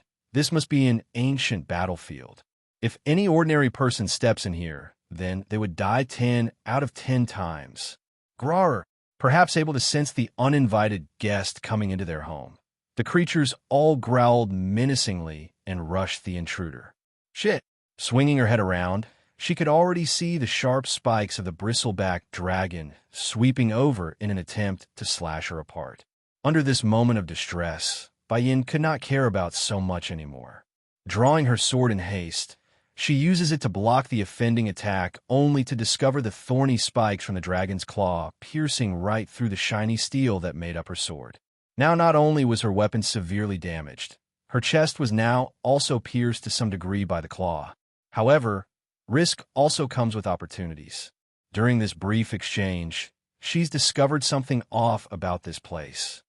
Why are these creatures only at this level? According to the rumors, any demon beast able to be recorded in the old text should be at the celestial rank or higher. Is the holy domain suppressing their powers? Squinting her eyes into a narrow slit, that lip instantly curled into a smirk despite the blood on her clothes. If that's the case, then I still have a chance. Wasting not another second, she swiftly and smoothly pulled out a bottle of medication from her storage bag. There's no need to hesitate here. Stuffing every single pill into her mouth, she allows the surge of unbridled energy to explode out of her body. Normally these pills, which was used to enhance her physical strength and endurance, could only be taken one at a time. Otherwise the side effects would be quite heavy after half an hour later. Even so, critical situations called for extreme measures, and this was that case. This time I like to see if I'm harder or you're harder. Slamming the little bottle to the floor and smashing it to pieces, Bai Yin wipes the trickle of blood from her mouth and begins her carnage. Leaping over the rest, the first target was the bristleback dragon swooping down from above like a lightning bolt. She didn't get penetrated by the thorny spikes like others would come to expect of this full-on charge. Instead, her hands reached downwards after landing on the dragon's back and forcefully ripped one of the damn things off, skin and all, before tossing it down to the mob of monsters. Just like the weakness of having low fertility, the thorny spikes were the dragon's greatest weapon, but also its lethal weakness during combat. Sure, the scales are harder than metal, and the spikes are sharper than a blade, but they're still attacked to skin and flesh. If one had the arm strength, then ripping these blades off like one would scale a porcupine. It's no different. Of course, not everyone could achieve such a grand feat of overcoming one of the greatest monsters of the ancient era. Otherwise, this breed of dragons wouldn't be called an immortal monster back in the day. Opening of the domain, bristleback dragon 6, swoosh. Hit by the sharp bristle that came falling down, one of the monsters instantly died under his own pool of blood right then and there. Even so, the rest of the creatures did not stop nor care for their fallen comrade. They kept pushing for the woman who's still clinging hard for her dear life. Irritated and annoyed as well, the bristleback dragon wasn't just going to take that transgression lying down either. Barrel rolling left and right, it wanted to fling the unwanted passenger off from itself by using the intense force of its own maneuvers. Unfortunately for this ancient predator, Bayan did not let go and instead used the thorny bristles on its back as a form of projectile. In no time at all, countless corpses were left in their wake as they flew erratically across the sky. A while later, the fighting has come to a halt, littered with the dead bodies of the monsters that couldn't fly. Only one dragon remains after Bayan dismounted to rest next to a small tree. Strange, half an hour has passed already. According to my calculation, I should be taking a sharp pain to my head by now after killing all these monsters. Why is there no reaction at all? Is it because this is the holy domain? That the side effects are removed thanks to the restrictions placed in this world? This speculation delighted Bayan's heart. Showing a happy face, she turns to the bareback dragon who was moping nearby after experiencing that inhumane torture. What? You don't want to live too? The expression of the survivor looks like it's very much aggrieved by the maltreatment. Not only has his back been completely plucked bare by this point, the poor thing actually wailed after seeing its own reflection from the puddle of tear it created by itself. Unable to take this trauma, the dragon made a direct run for the forest and was soon out of view. Bayan herself did not chase, though. No matter what the intent was, she did survive this encounter thanks to the fella's thorny spikes. With nothing else to do now, she began to pick up the prized loot scattered around the area. But after removing of the quills from a body, Bayan actually discovered something inside one of the bodies. It was a golden-colored core. In that instant, not even she could remain indifferent. Is this what I think it is? According to hearsay, ancient monsters are able to condense their essence into a core once they're mature enough. Is this shiny core it? Elated to find such a precious treasure, Bayan wanted to store this thing away for future use only to have the thing melt away under a blinding light before shooting into her Dantian area. Without warning, her internal energy started to swell up. Understanding what just happened after a momentary daze, she didn't want to waste a single chance.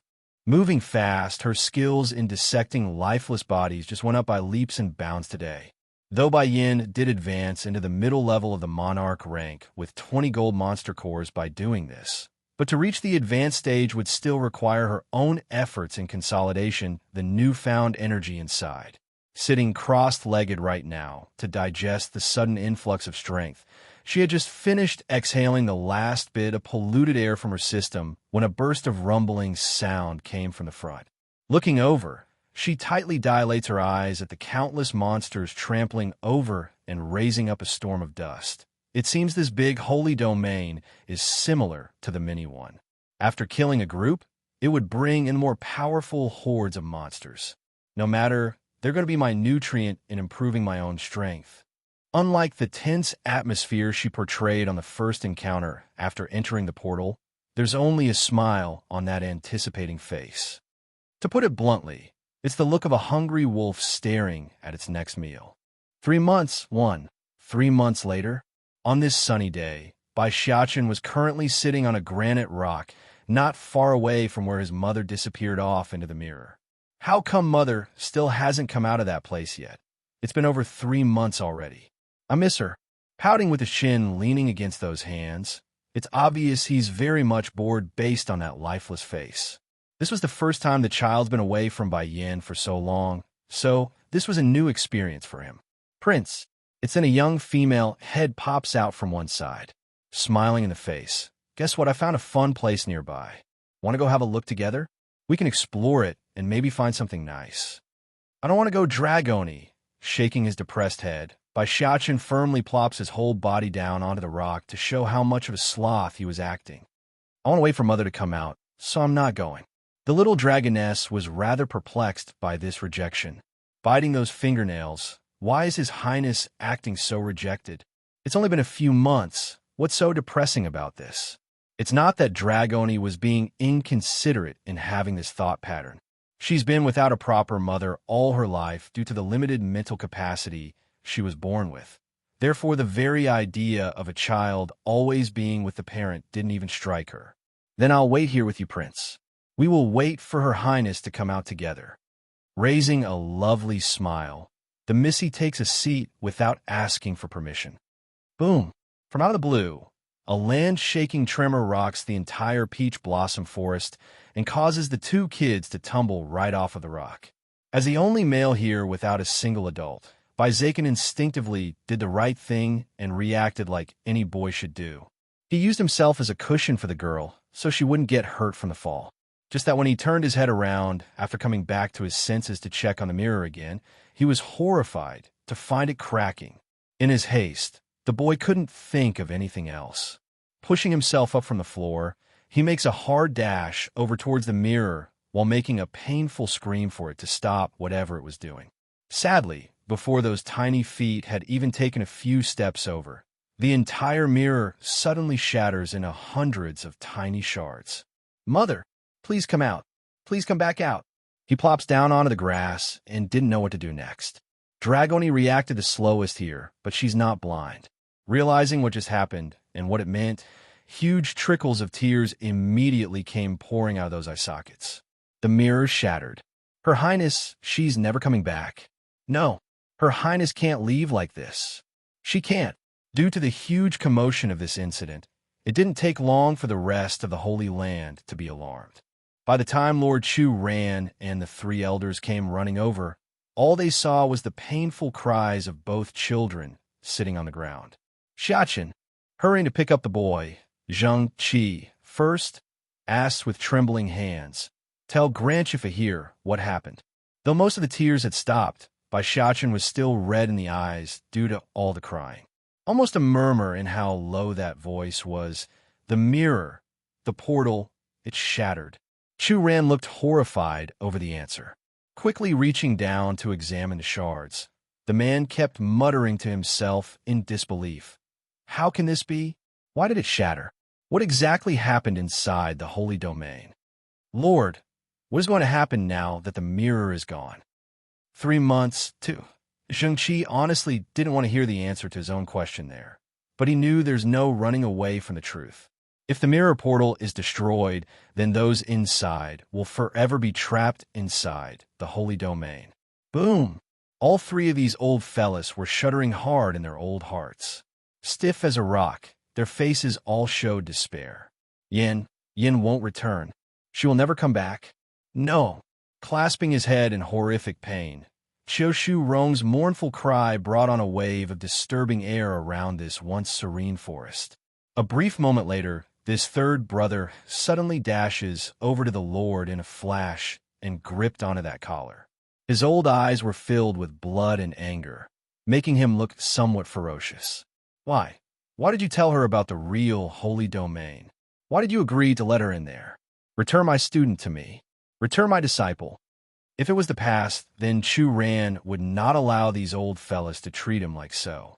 However, this whole situation was mainly caused by himself. Covered in a shroud of gloom, the man also felt extreme pain due to his own astonishing misjudgment. I'm sorry, I didn't know things would turn out this way. That voice carried a strong sense of regret and guilt. Letting go of that collar, Qiushu Rong once again got on the ground with those hands around his head.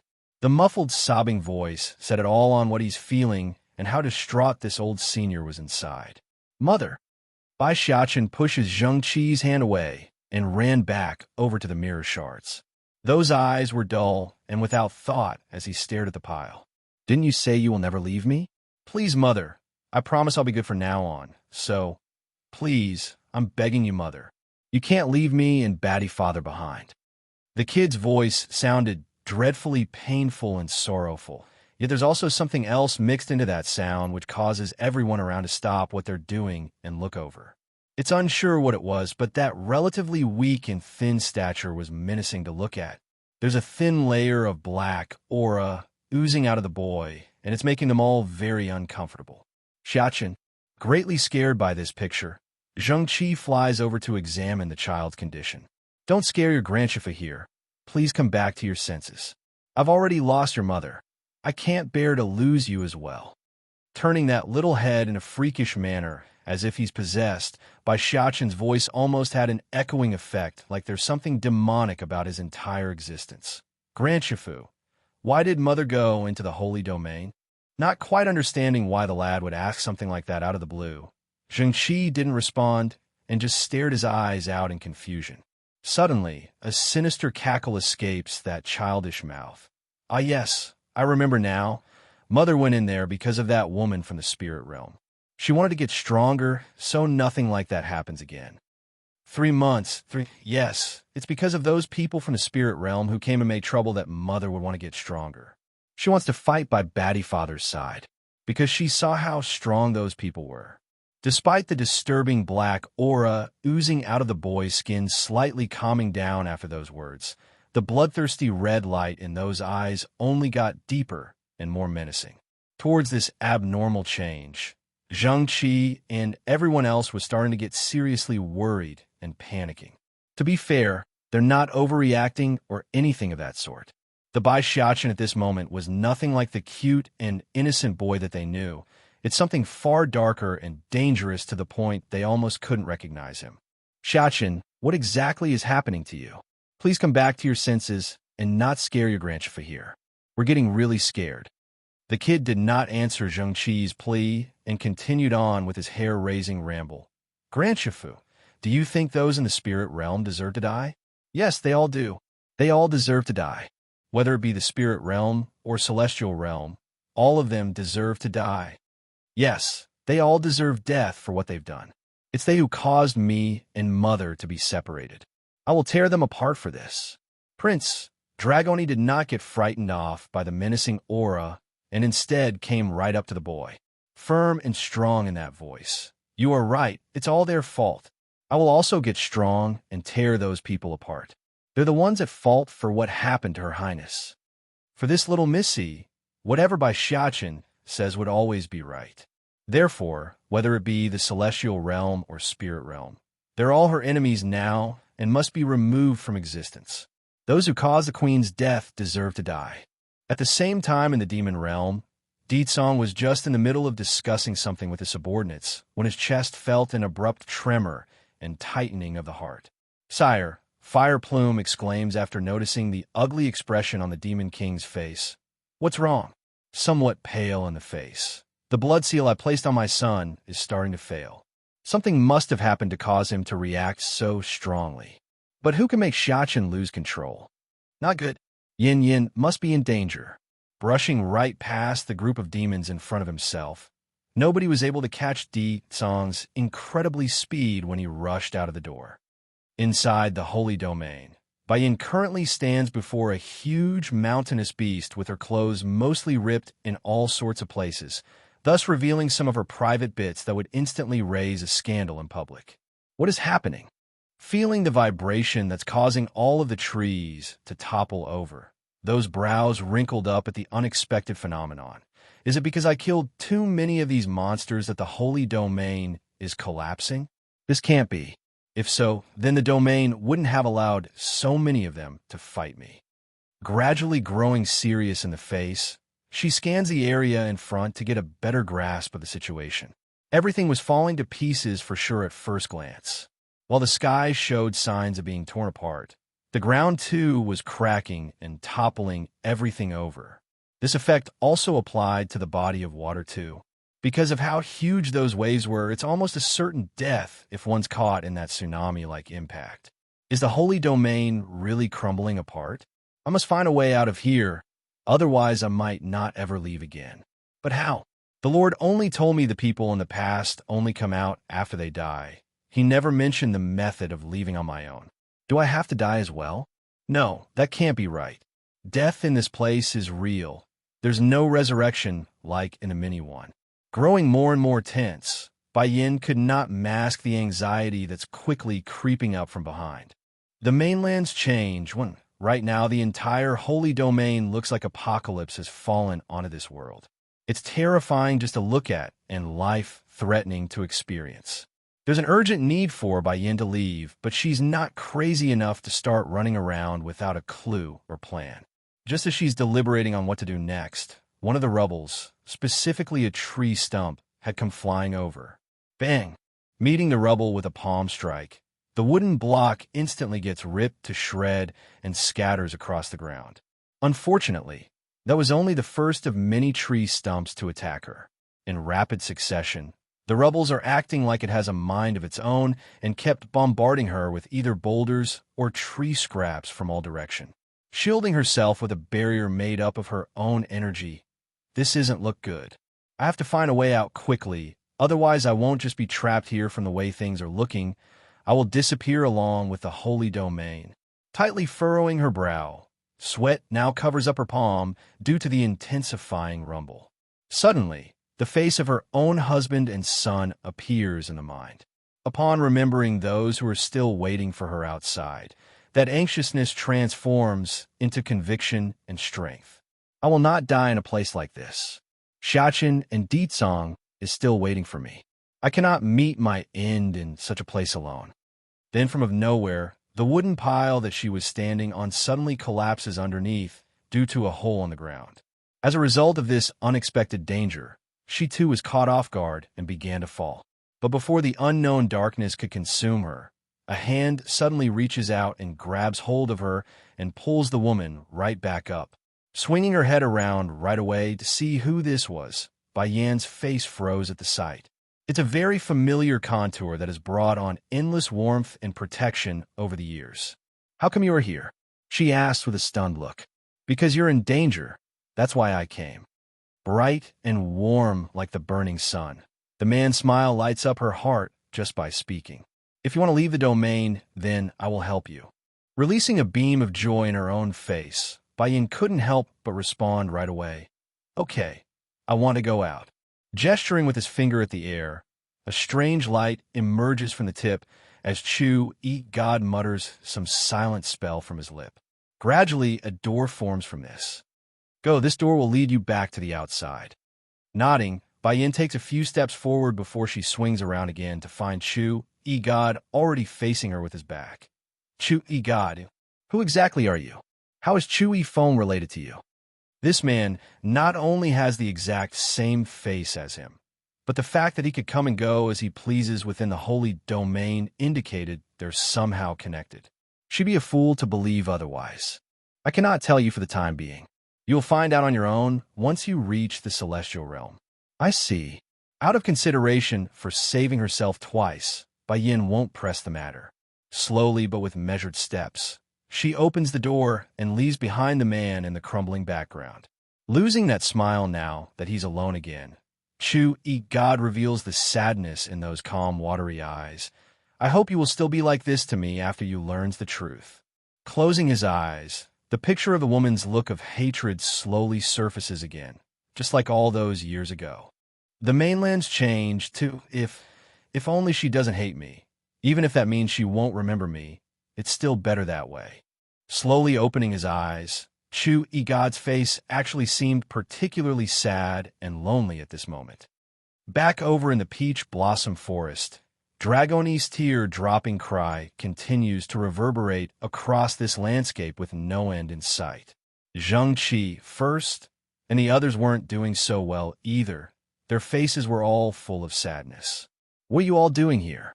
This abrupt intrusion of familiarity instantly catches their attention. It's a woman wearing a beautiful red dress. Though some parts are obviously torn and hurriedly mended with some threads, it still couldn't ruin that magnificent contour. "Mother!" Yin was just in the middle of making a confused and surprised face at the group when the small little lump of tender flesh threw himself at her stomach. Because of this, she nearly couldn't catch him and fell over. "Mother, I was so scared." The boy's hand tightens around her waist, as if the very thought of letting go would mean losing his precious mother. "I thought you wouldn't come back anymore and leave me alone here." all pitiful as he looks up. The boy had nothing left of that darkness from earlier, only the deep level of fear he felt. Did I scare you just now? Seeing the mirror all shattered on one side, she didn't need to guess what happened while she wasn't around. Tightly hugging the poor steam bun, she allows her own body's warmth to soothe that frightened heart. Don't worry, son. I won't leave you. Really, perhaps the shock and possibility of losing Bai Yin was just too strong that the little guy actually showed distrust in the face. Look, didn't I come back as promised? Picking up the suspicious look coming from her own boy, the woman hurries to spread those arms out to show she's alive and well. Though the suspicious gaze didn't completely dissipate, but the explanation was enough to calm him enough to let go of that iron grip. Mother, you must take me along no matter where you go, okay? I'm not a baggage. I can help and not make trouble too. Oh, my baby. Lifting the kid up to pat his back. The holy domain really isn't suitable for you. And not to mention I'm back, am I not? Don't worry, Xiachen. If one day Mother here ends up in the underworld, then I will fight my way back to you. Believe me, okay? Making a stubborn shake of his little head, Bai Xiachen clearly didn't agree to this idea. I won't let Mother go to the underworld alone. Even if you do, I will also jump in there and force them to back off until we're home again. Okay, that comment literally melts her heart. Indeed, how could she refuse such a wonderful thing when her son's so sensible? In this life, the greatest choice she's ever made was to give birth to this little guy when all the world went against the idea. The mainland's change 3. Now that her son's been appeased, Bai Yin immediately focuses in on the aggrieved-looking Missy that's been looking at herself the entire time. Were you scared as well, Dragoni? Despite the gentle tone she used, it only had the counter effect and causes the lass to cry out like a waterfall. At the same moment, Dragoni also threw herself at those arms, causing the tears to stain the clothes all over as well. Queen, you're the best person in the world to me, better than those relatives of mine. I don't want anything to happen to you. Patting that weeping girl's back, a touch of aching pain grips Bai Yan's heart. I know, Dragoni, I know. Since the day I took you in, I have already thought of you as my daughter. Aside from me, Xiachen and Little Rice is also your family. If I'm not around in the future, then you must support each other. Understand? Nodding in a seemingly understanding manner. Okay, I will wait for you to come back to us with His Highness like usual. Shifting her attention over to the 4 men now that she's done comforting the children, Bai Yin smiles first so she doesn't get yelled at. You rascal, Zhengqi sounded almost grumpy and blaming. Would it hurt you to not scare the 3 of us for once? I'm sorry, Shifu. I know this is my fault. Bai Yin apologizes without a second delay. As the old saying goes, showing you're sorry always works when it comes to those whom cares about you. This was especially true when the entire situation was caused by her lack of forethought. Ache. Zhengqi sighs helplessly at the woman's words. I just don't understand why you were so headstrong in that body of yours. Years ago, you could have set up your own power by using the Holy Land's influence, but you never once reveal your identity and created all that you have today. I simply can't follow what goes that brain of yours. Qiu Shu Rong, 3rd, also shoot to stare at his own student there. Zhengqi is right. From now on, you can't do such dangerous things again and stay right here in the Holy Land where it's safe. You have connections in all 3 powers anyway. There's no need for you to risk your life. Bai Yin muddles through with her agreement and gets a relieved sigh from the 3rd Shifu. As if I will let her get into danger again as long as she stays in the Holy Land? Qiu Shu Rong vows to himself inwardly. All right, I have to leave the Holy Land for a while. I estimate it will be a few days before I return. The 3rd elder nearly choked at his own breath, pointing at the woman accusingly. He's completely red in the face and unable to sputter a word. Didn't she just promise me? How could she forget so soon? Not giving any of these seniors a chance to respond, Bai Yin swiftly snatches up both kids and made a run for the outer perimeter of the forest. Jumping up and down out of frustration, Qiu Shu Rong stamps his feet repeatedly. Rascal, hold it right there. That only made the woman slip away even faster. In a flash, Bai Yin and her children were completely out of view this time, instead of just running off. That's literally Godspeed. wanting to pursue the worrisome woman now that he's been had. Chiu Shu Rong was just about to move when Lord Chu Ran stopped him with a hand. Third Elder, Bai Yan's path doesn't lie here. It lies in a world much further away. If we hinder her, it will only make things more difficult. Huffing a grunt at the Lord, I don't have any great ambitions, nor do I need my disciple to become the Lord and Master of existence. I only want her to live a safe and happy life. That is enough. Chu Ran smiles bitterly. Third Elder, did you forget Bai Yan is the only one to ever walk out of the holy domain unscathed? In the past 3 years, the girl has succeeded in so many things that I can no longer see through her strength. So, the path that she wants to take isn't something you nor I can stop. The mainland's change for Chiu Shu Rong's was stiff as a rock as he showed a bittersweet face. I know a dragon cannot be stopped from taking flight. That truth isn't unknown to me, Lord. But how do you expect me to just accept it as is? I only have this one precious disciple. Would you be able to bear watching her struggle so desperately? 2 lines of murky tear slowly trickles down that old senior's cheek, indicating how sorrowful and sad he really felt. Patting his younger brother's shoulder, he could easily relate to the third elder's emotion right now. But this was their student's choice and not for them to decide. Grandchiefess. From out of the blue, a soft, tender voice drifts over from the front. Looking up, Zheng Qi and his 2 brothers could see it was the boy returning to them from the front. Grandchiefess, Mother is afraid you won't let her leave, so she sent me over instead. She wants me to pass on these alchemic recipes to you, 3 for practice, while she's not around. Rummaging through his storage bag, the little steam bun casually hands over a trove of treasure to these seniors. And Mother said all 3 grandchiefess will always be her Shifu regardless of where she runs off to. She will always cherish the time she spent here. After saying that, the boy did the most sensible thing and respectively gave them each a hug. Done with that, he also made sure to leave another message to the third elder. Third Grandshifu, Mother said she knows you care about her a lot, but don't worry, I will be with her. If Mother does anything risky and I don't approve, then I will smack her bottom for you. Okay? Sighing at the sensible words coming out of this little kid's mouth, Chiu Shu Rong just couldn't help but rub that head in resignation. You child. Oh, forget it. Tell your mother I won't force her to stay. But if I ever learn of her risking her life again like this time, then she can forget about leaving the Holy Land. I will lock her up if I have to. Don't worry, third Grandshifu. I will supervise Mother in your stead. Nodding in agreement, Bai Xiaochen was all in on this idea. He too has been scared out of his wits, so anything like the Holy Domain venture was out of the question from now on. Laughing at the child's poor attempt at being adult, the third elder definitely felt a bit better now. Wiping some of those tears away. Okay, your Grandshifu here will believe in you. If your mother is not being good, then you must come back and tell us. I got it. Spreading his hands high like an innocent child, it's hard to doubt the boy's promise when he's acting so lovable. Everyone, I will miss all of you. Making a goodbye gesture, he then trotted back for the outer perimeter where the 2 ladies should be waiting still. Moment later, the tiny figure too was out of sight from this group.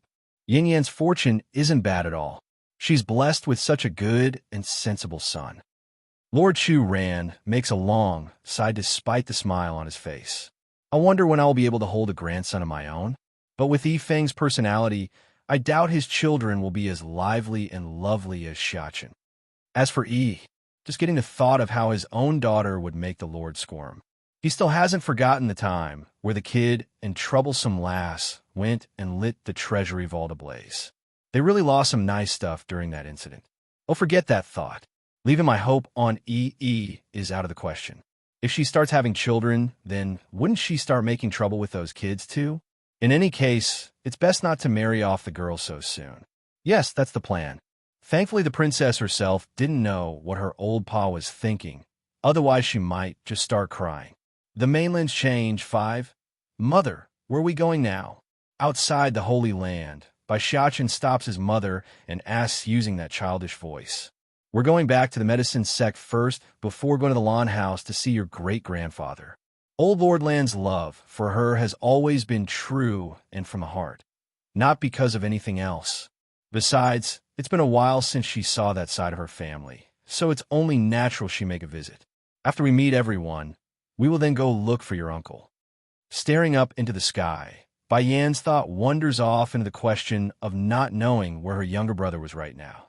No matter how confident she makes others believe, Bia Xiao would always be someone she cares about and worry for. Medicine Sect. Sitting on a stone stool located inside a pavilion, Bai Chongfeng places the black chess piece onto the board before laughing aloud. Senior Qi, that's my win again. Your condition isn't so good today. I guess I'm just too tired today. Once I rest for a bit, then I'll be fine. The one known as Senior Qi smiles awkwardly. Losing is losing. What excuses are you making? Smiling right up to the eye, Bai Chongfeng teases his peer, but since my mood is so nice today, I won't argue with you on that point. We can continue our matches tomorrow. Bang! Suddenly, loud smacking rumble knocks the two seniors off their idle state. Startled and alarmed, Bai Chongfeng immediately gets up. What happened? Chief, I'll go out and see. Senior Qi's expression grew serious as he arches his fist.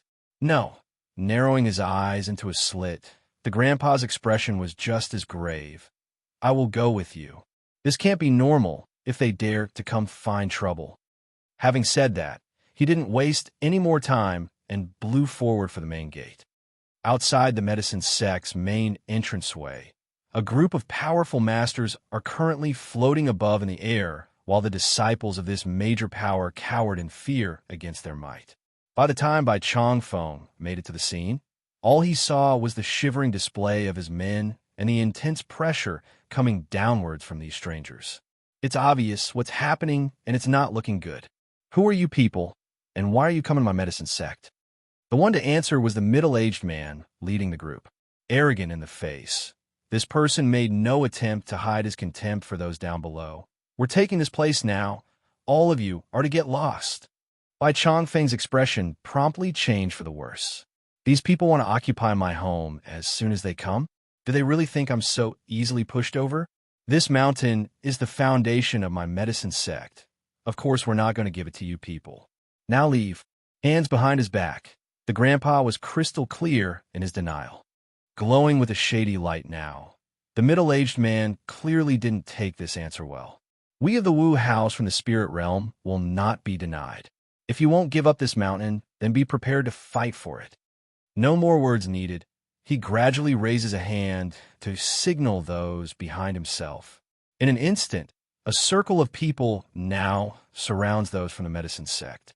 Due to the incredibly strong aura coming off of each individual, not even Bai Chongfeng could remain unfazed. If I live, then my sect lives. If I die, then my sect dies. I, Bai Chongfeng, will not yield. Chief, those disciples were greatly shocked by what they heard. One of the more outspoken younglings speaks up using a weak tone. Chief, we can still rebuild the sect if we lose the mountain. These people are extremely strong from the outlook, and just now, Elder Tian Lei didn't even last a single hit from one of them. Now he's seriously injured over there. The mainland's change 6. There's only a handful of people within the medicine sect that could match up to Elder Tian Lei's strength. Therefore, it's not surprising some would begin to fear after seeing the senior be seriously injured with one blow. A wise man knows better than to fight when the odds are against him. That's the sort of belief running through some of these disciples' head. I will not stop those who want to leave. Bai Chongfeng states this with grim determination. And the ancestors have left word that we cannot abandon this place no matter the reasoning. After hearing the stubbornness of this old grandfather, some of the more cowardly individuals who feared death immediately began to show themselves. Standing up, they started to run off towards the base of the mountain with much regard for their peers. If Bai Chongfeng said he's not disappointed by the betrayal, then he'd be lying. However, he didn't stop them because useless death today won't have any impact on the final fight. Of course, those who fled remains on the smaller side while more decided held the courage to stay till the end.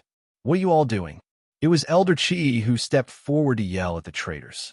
His old face was livid as he points at the small group of fleeing youngsters.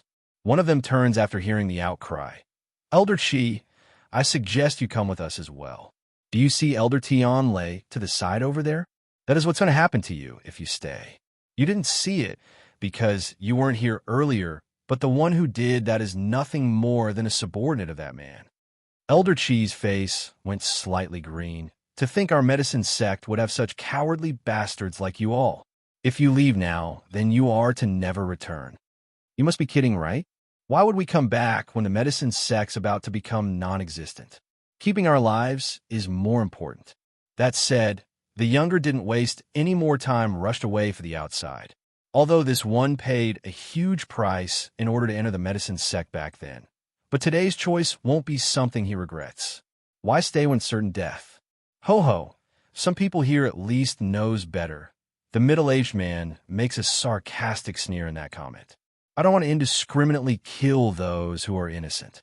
Anyone who doesn't wish to stay is free to leave. I won't stop them. However, once the battle starts, then none is leaving here alive. Boom.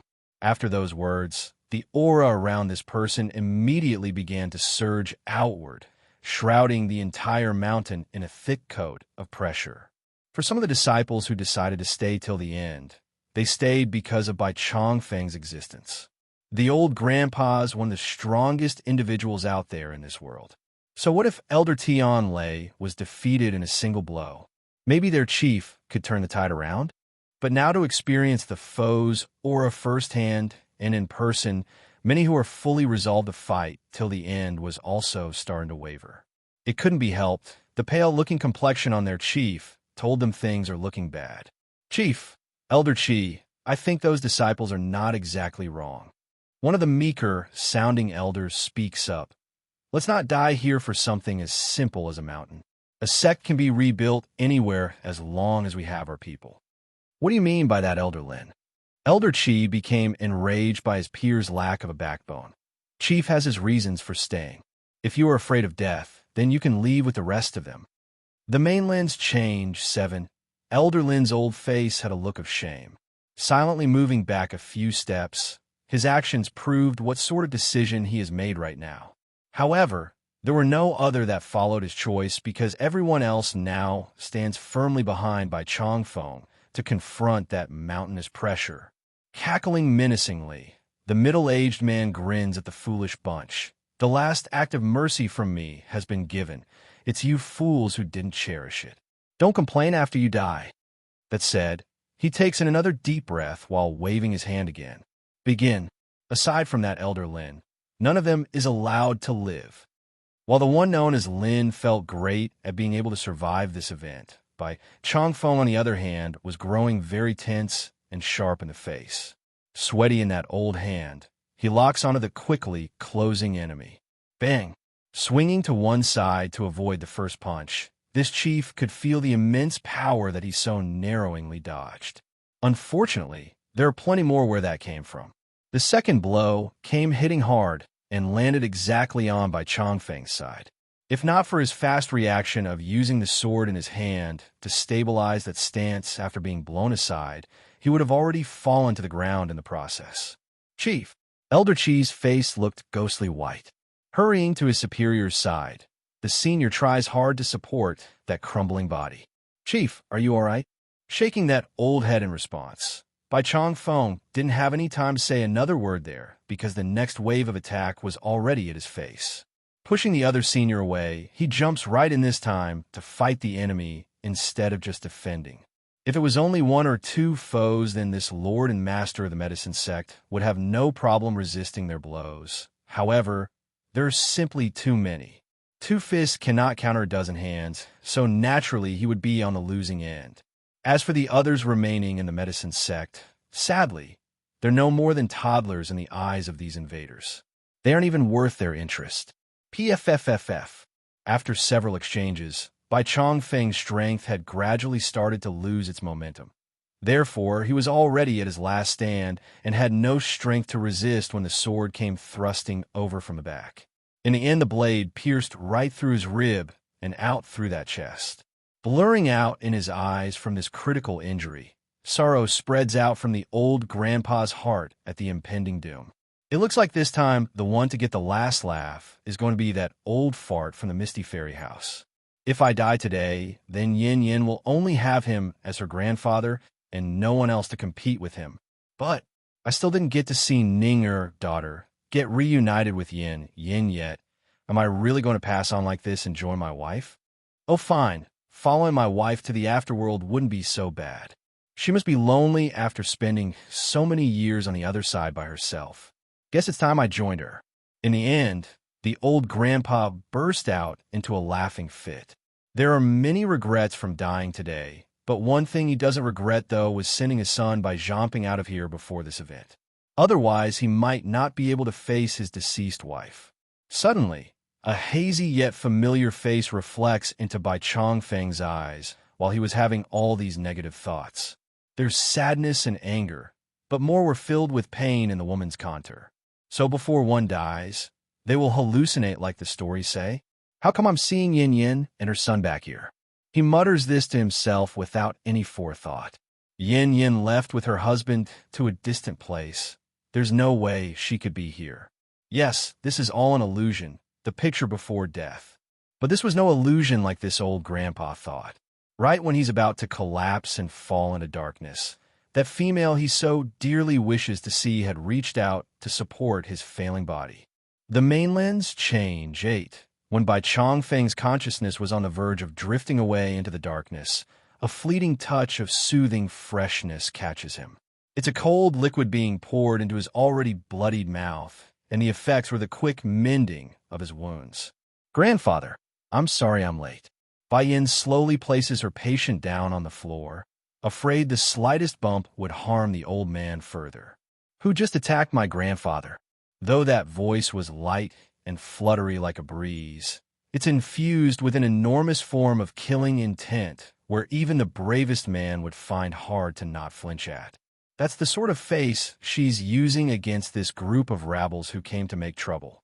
It's me, the one responsible answered after a second of startlement. So what if I? But before this fool could say any more disgusting words to dirty the air, a flash of blinding light had shot in front of his face. In a time framed so fast that one could barely catch with the naked eye, Bai Yin was able to reach over and directly rip one of the man's arm right off, leaving that open wound gushing with blood without any chance of retaliation. The ear-piercing scream didn't come until quite a while later.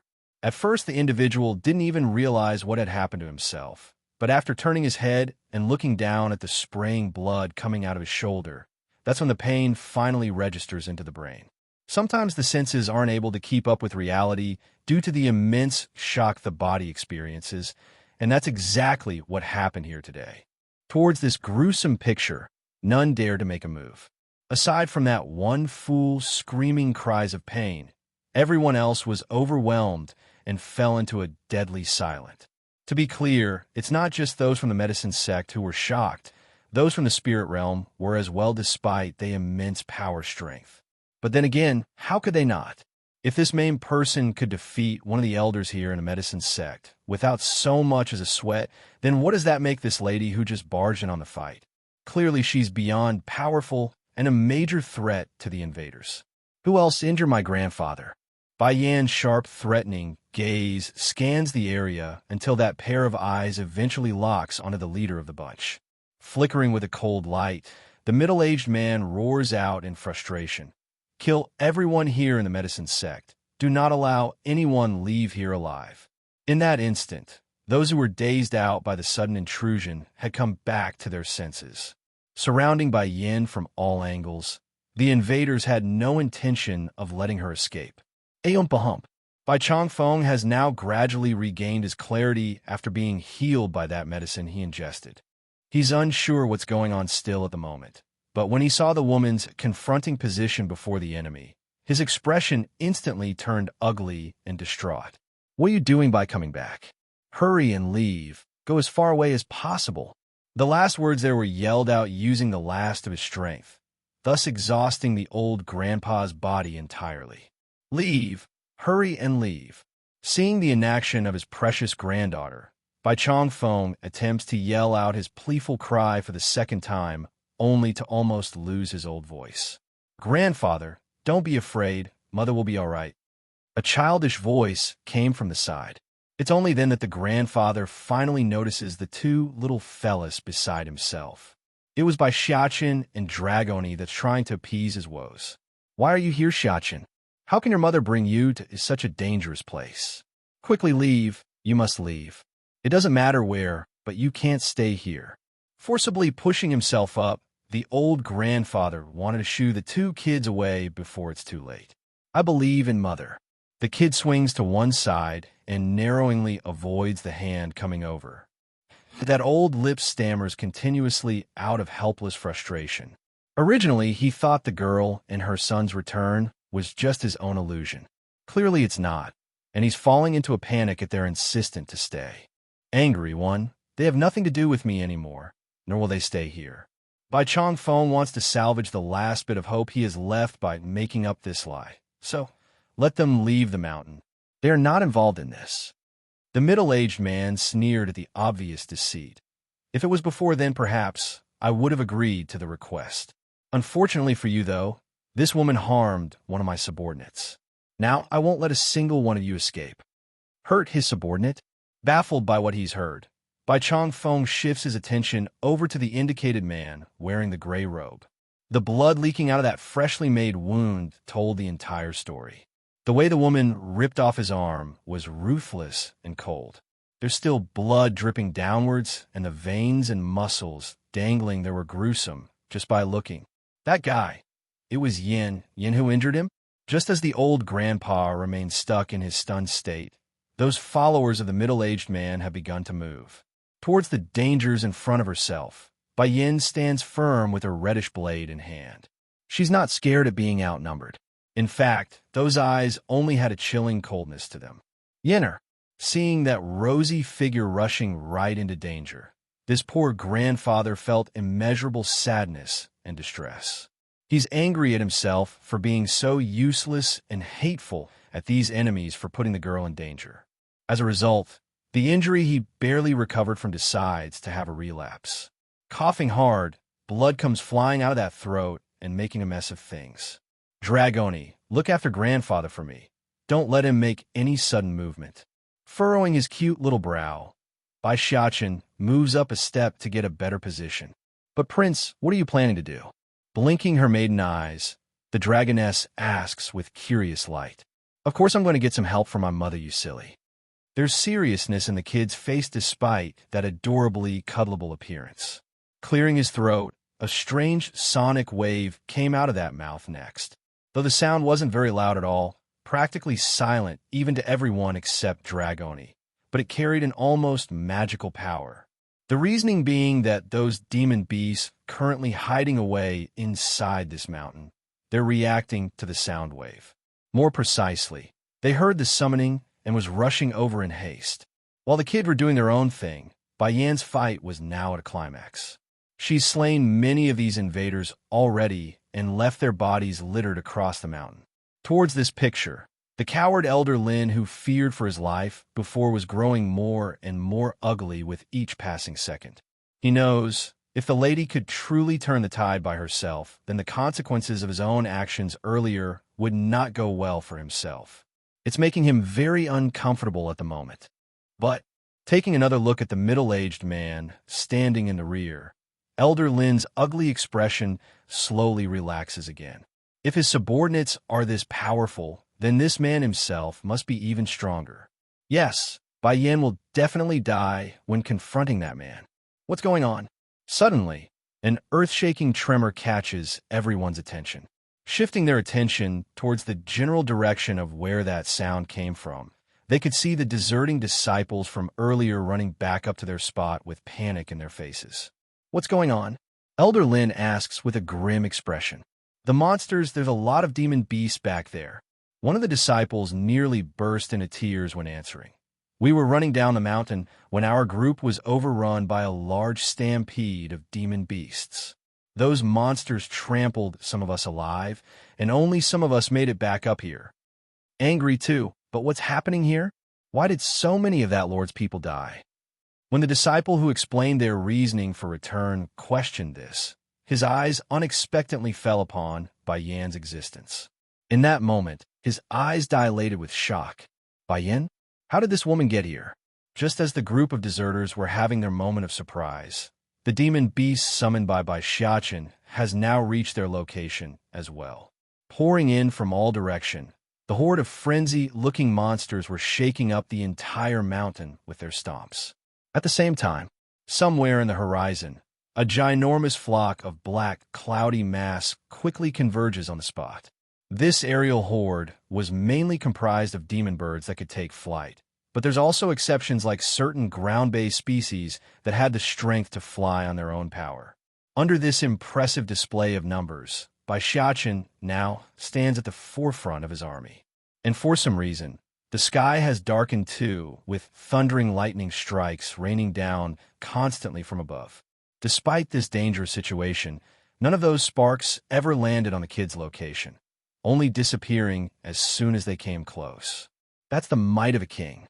Though still a little king, but a king nonetheless. What are you all doing? Hurry and go help my mother. If she so much as lose a single strand of hair, then I will have Batty father skin you all. Roar! All of the monsters in sight didn't need no further urging. Rushing over at the gray-robed subordinates of that middle-aged man, they made trivial work of the invaders by tearing some of them to pieces. No matter how strong these men are, tens of thousands of claws and fangs are not something to be trifled with, especially when some of them are equally as strong or only slightly inferior. In a blink of an eye, a good number of the invaders had perished from the first charge, leaving only the stronger ones alive and struggling for their lives. The middle-aged man's face became dark at this image. No longer able to keep his cool, he lashes out with extreme rage. All of you scram.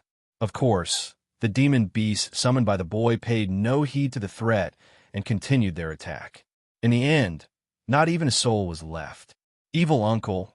Not long ago, people from the spirit realm also went to the demon realm to make a mess of things and even wanted to tame my father. Bai Xiachen's face had on a big-ass grin. I gotta say, compared to those people, your strength is so lacking. Though these invaders are all from the spirit realm, there are divisions separating the weak and the strong. The force that went with the girl to attack the demon realm fell into the latter, while this group here in the medicine sect are considered weak by standard. And a sly chuckle escapes that tiny mouth. You were only able to bully my great-grandfather because of your numbers. Now I'd like to see you do the same now that you're on the receiving end. It's without question that these demon beasts summoned by the kid would lose to these men if it's one-on-one. Too bad, though, it's a mob fight. I told you all to stop. Despite that long speech, the middle-aged man never once paid any heed to the boy. Going red in the eye, he raises his hand to summon up a twister. For those at the outermost edge of the mob, the poor animals were all flung across the air and onto the ground further away. A dust of cloud gets riled up from a mess. You guys step back. Bai Yan orders the creatures to back off, her eyes showing an intense, killing aura at the middle-aged man. Leaving a clearing for their queen over that command, what's left of the main group of invaders were nothing but white bones scattered across the dirt. It's startling to believe 1 minute ago these people were still alive, and the next they're no more than bones. Angry 3, at least you know your own place and is smart enough to have these monsters retreat. For that, I'll let you have the pleasure of keeping your body intact after I kill you. Sharpening his gaze, the aura around the middle-aged man grew ominous and terrifying. No, you're wrong. Bai Yan snickers a laugh at that comment. I had them retreat because I want to avoid unnecessary casualty. I alone am enough to deal with someone like you. The pompous statement enraged the foe, sarcastic in his voice. Nothing but a speck of sand. How dare you try to compete with a shining pearl? I will show you what it means to cross those whom you shouldn't. He attacked right away, churning up a blistering torrent of wind in his movement. Because of how lightning fast this person went at, the man was able to easily transverse the distance in a flash. Against this amazing speed, Bai Yan didn't care honestly. Right as that palm strike's about come thrusting over, all she had to do was swing to one side, using her own agility in order to avoid. And that's not all. By taking advantage of this opening, she's able to slash down with her own sword as a counter-maneuver. The middle-aged man was shocked by the strike.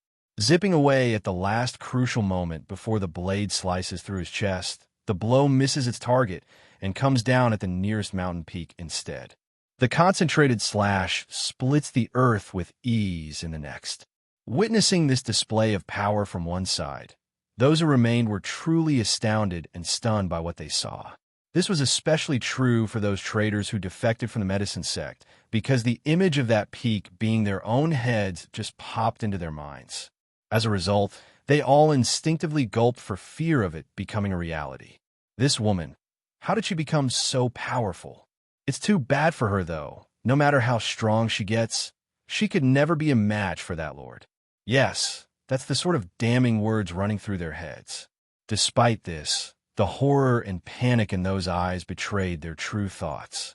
This girl, Bai Chong Feng, cluelessly stares at the split mountain peak that's careening down the hill. Eventually, a helpless laugh escapes the old grandpa's mouth. It looks like I really am getting old. Now, the world belongs to the younger generation and not us old bones. Elder Qi also eased his emotions from the initial tension, smiling at his liege. What are you saying, Chief? How many youngsters out there do you think can compare with a young miss? Only a wise and powerful man like you, Chief, could produce such an outstanding young lady. There won't be another like her. Now that's some bootlicking talk right there. Even so, it's definitely hitting the bullseye with Bai Chong Feng's heart. Grinning right up to the eye, ha, you are absolutely right. Who can compare with my granddaughter? If only Ninger, daughter, could be here, then she will certainly be very gratified with her daughter's achievement. Also, I have said it earlier, those who defect from the medicine sect will certainly regret their decision. Turning his attention to that Lin after seeing the worry disappearing from his liege, Elder Qi didn't bother to hide his ridiculing gaze at the other side, perhaps ashamed for himself, or just enraged by the sarcastic comment. But the one known as Lin grew ferocious in his rebuttal. And how do you know Bai Yin will come out on top? All she did was split a peak. That's nothing. She doesn't have the power to compete with this lord. Grunting at the accursed thought, Elder Qi didn't want to waste any more attention on his former peer. The only person he wants to see now was the fight between Bai Yin and the man. Well, the truth was this old senior only said those bolstering words in order to comfort his liege.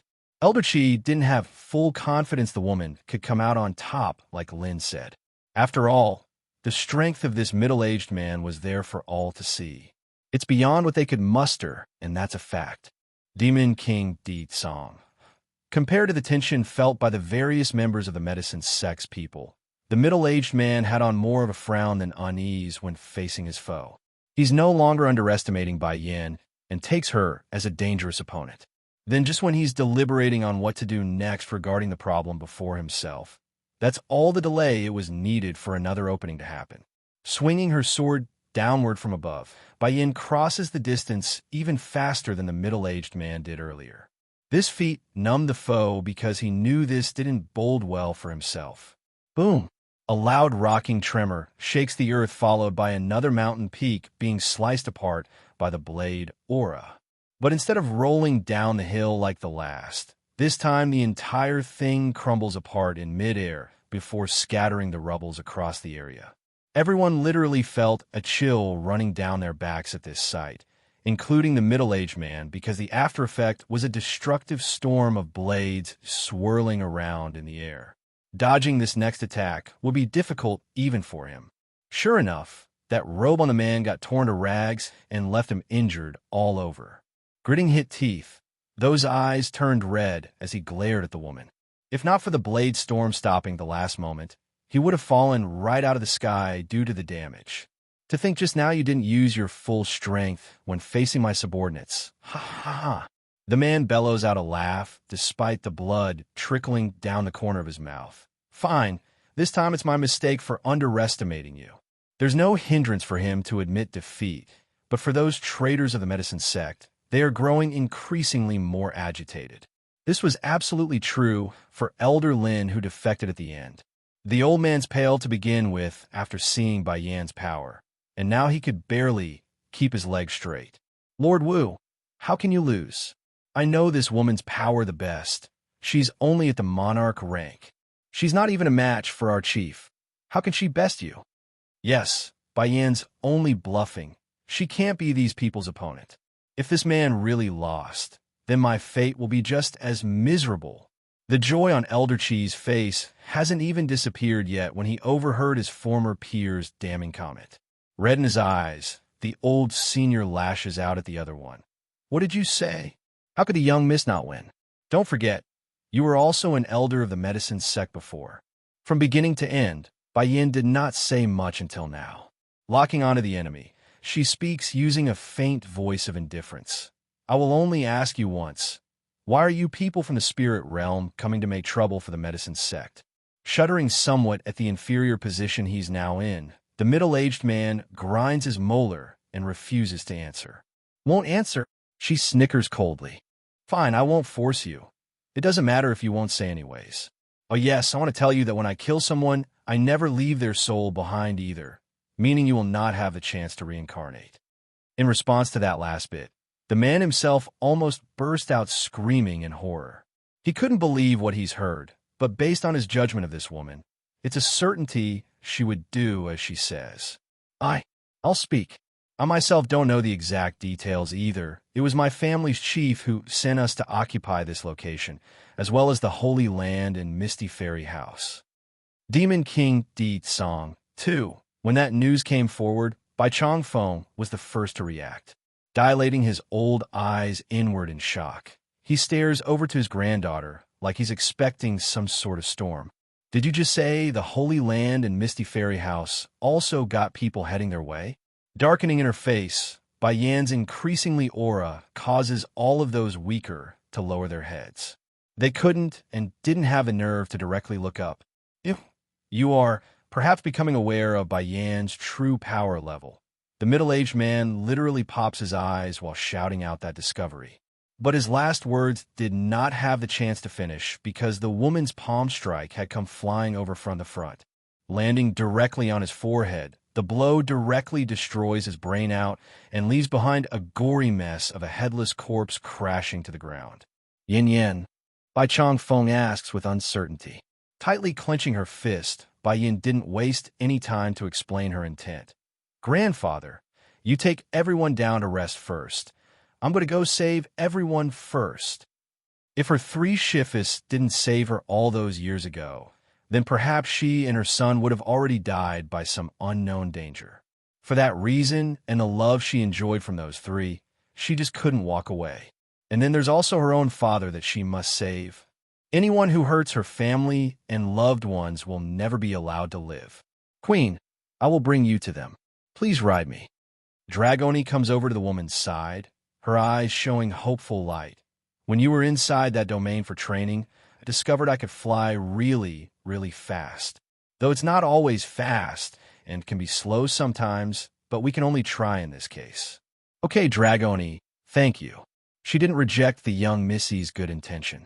Holding her son in one hand, Son, we're going back to the Holy Land first. Holy Land.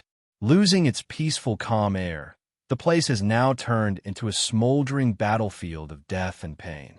It's a horrific scene where the countless bodies are dyed in their own blood. That's how huge the earlier battles must have been. Lord Chu Ran was still standing at this moment, but this man knew there's no chance left for them to win this fight. Gripping his sword in frustration for being so weak, he shouts aloud, Everyone retreat. Lord! For a time, the frontline fighters all turned their heads to look over in the man's direction, their eyes showing unwillingness. First Elder, Chu Ran's eyes met Zheng Qi's. First, the final battle with these people are unavoidable. I know everyone is willing to fight them to the end, but they're too strong for us. In order to avoid further causality, closing his eyes, the master of this place seems to have come to a decision. Take the remaining disciples and elders to the Holy Island. There's a protective barrier around the place and can resist their attacks for a while. I will stay behind to hold their advances for as long as I can. Lord, we can't. Zheng Qi exclaims. It's an order. Inhaling deeply, Chu Ran solemnly says, "These young talents are our Holy Land's foundation. If fate is unforgiving and I fall here today, then I want you to lead them in supporting my son, Yi Feng, to become the new lord of the Holy Land. He's the master of the Holy Land. If he doesn't stand and fight, then who else should he send? His subordinates, or these disciples who barely started their journey in life? As a famed master and their leader, he does have some self-recognition despite what his daughter thought of him. Also, Chu Ran's mouth suddenly formed a happy smile. Help me pass on a message to that worrisome lass. Tell Bai Yin to find out the identity of these invaders and get revenge for me. I know she will one day become the ruler of this world with her exceptional talent." Demon King Deet Song 3. What's there to fear, death? When the time comes, Bai Yin will certainly avenge me, so my death will not be in vain. Lord, Ren Yi and others were going pale. They wanted to say something to persuade their lord to change his mind, but was blocked by a hand. "Leave! We're going back to the Holy Island at once." "Boss!" The remaining elders all exclaimed, their faces showing incredulous at Zheng Qi first, whose sight continues to lock on a Chu Ran who had already rushed into the battlefield. There's pain in the first elder's face. "For the sake of the Holy Land, we can only retreat. I can't let the remaining seeds be buried here today." Do they believe he's not heartbroken for abandoning their lord? But as an elder, the first elder at that, Zheng Qi has a duty to see to the Holy Land's survival and the lineage be passed on. There's also the responsibility of supporting Yi Feng in becoming the next Saint Lord, so he and these disciples mustn't die. At the very least, not until Yi Feng can stand on his own. Once that happens, I can happily go off to avenge Chu Ran if I must. As sorrowful and saddening as this tragedy was, Chu Ran could not continue to wait for his people to dilly-dawdle around like this, because he couldn't continue to fend off the enemy like this. At this rate, he's going to lose, and it's free picking at that point. What are you all waiting for? Go. PFFF. It's this momentary diversion that's left the man opened. Taking a heavy hit to the shoulder area, Chu Ran stumbles backward from the blow and spills out a mouthful of blood. Though taking a hit was by no means a good sign, it did have an effect of knocking everyone back to their senses. Not only by staying did they not provide any tangible help, they're in fact dragging their lord down by being a hindrance. Giving Chu Ran one final apologetic glance, they all rushed towards the inner sector of the Holy Land. Meanwhile, on the opposite end, the enemies didn't place any importance on the fleeing group. In their eyes, these people are insignificant ants, so it played into Chu Ran's benefit. Besides, once they finished with the Lord, then the rest would fall into their hands naturally. I, Chu Ran, may not be good enough to stop you assailants here today, but I can use my life to save all of the disciples under my charge. Bellowing out a laugh, this Lord releases all of his powers. Exploding with an intense burst of air, his hair, Tai breaks away to allow those thin strands to flutter against the wind, making him almost savage-looking due to all the injury he's suffered so far. Let my ancestors be my witness. At the expense of never being able to reincarnate after I die, I will stop these enemies here today. To meet that vow and conviction, even the sky has darkened with claps of thunder rocking the air. Not far away, Zheng Qi seems to have sensed this anomaly. Turning around to gaze up to the sky where the epicenter should be, a trickle of tear slowly flows down the old senior's cheek. Lord, he's using that method after all, even if the price is that heavy. Damn it, I must make the Holy Land much stronger than it is now in the future. I must get revenge for the Lord. Brother, Ren Yi, second, also found something off about this, but because he doesn't know as much as the first elder, he frowns and only inquired for the details. What's the matter? Nothing. Changing from grief to firmness in his voice, the first elder shakes his head before peering over to the remaining disciples. You all saw it today. For everyone here, the Lord is sacrificing himself so we can all live. In the future, you all must train hard so that your strengths can be stronger than these enemies. We must pay blood with blood. This debt will not be forgotten. The disciples of the Holy Land are all red in their eyes, and the seed of hatred have firmly taken root in their hearts. Blood for blood. The loud, echoing voices was united and strong, strong enough to fall on a Chu Ran's ear, who's still fighting to defend the main gateway. Demon King D. Song 4. Chu Ran closes his eyes in gratification. The fact that they would avenge him was all the solace he needs when sacrificing himself. This isn't good. He's going to blow himself up. Seeing the momentum climbing higher and higher around the person, the leading opponent promptly revealed a trace of panic in that face. Lord Wu is with the others of the medicine sect. We must find a way to stop this bastard before it's too late. Medicine sect? Chu Ran's face turned ugly at that name. There's a grave idea running through his head, and it's not something he wants to believe. That was Bayan also being at the medicine sect. No way. I must inform First Elder and them. They must go stop the last before she bumps head with these people. PFFF.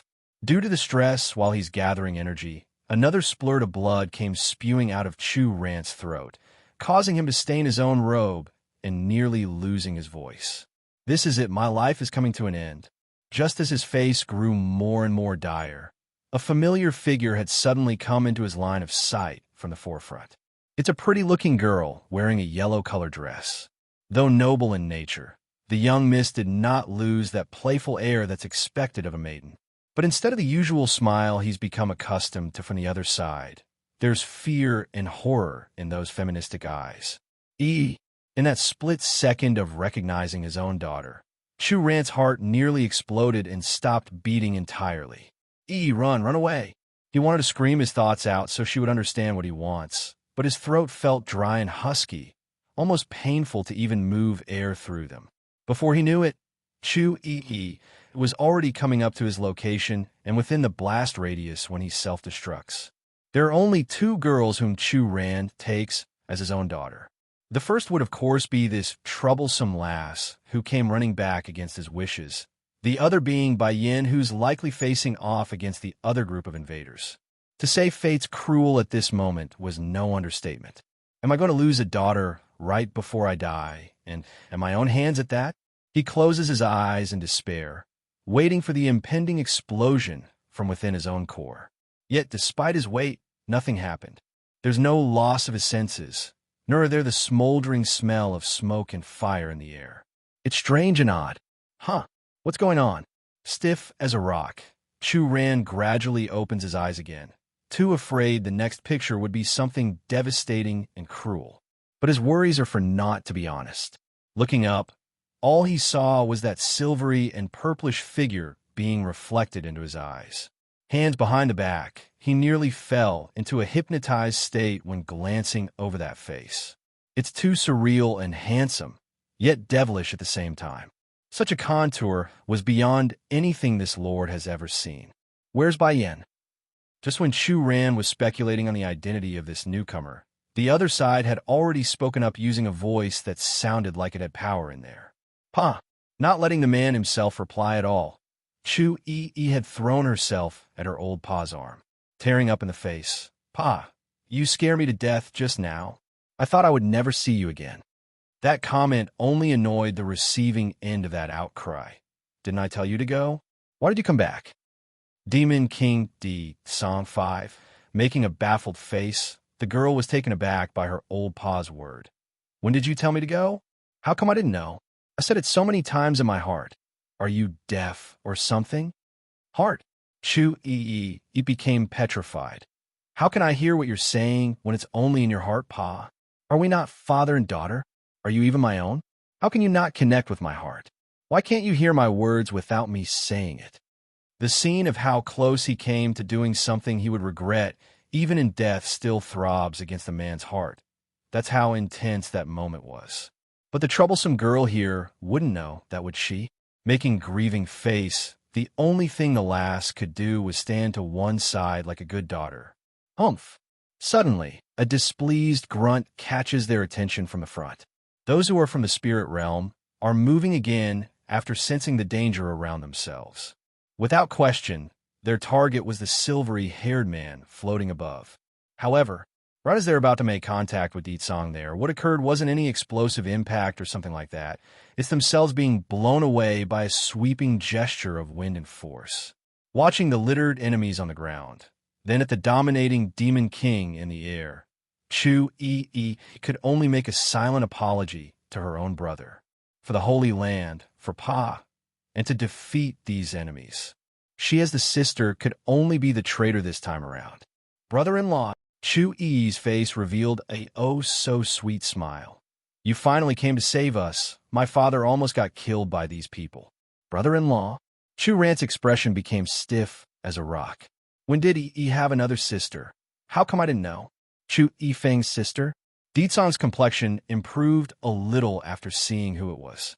Of course, the main reason he's so polite wasn't because of Chu Yifeng, but rather it's for his own wife's sake and that brother-in-law word. If anything, that Chu Yifeng should be his love rival. Chu Ran points a shaky finger at the Demon King, that face showing extreme fright. Then turning back to his own daughter, there's a look of distraught and disbelief. Did your brother become gay?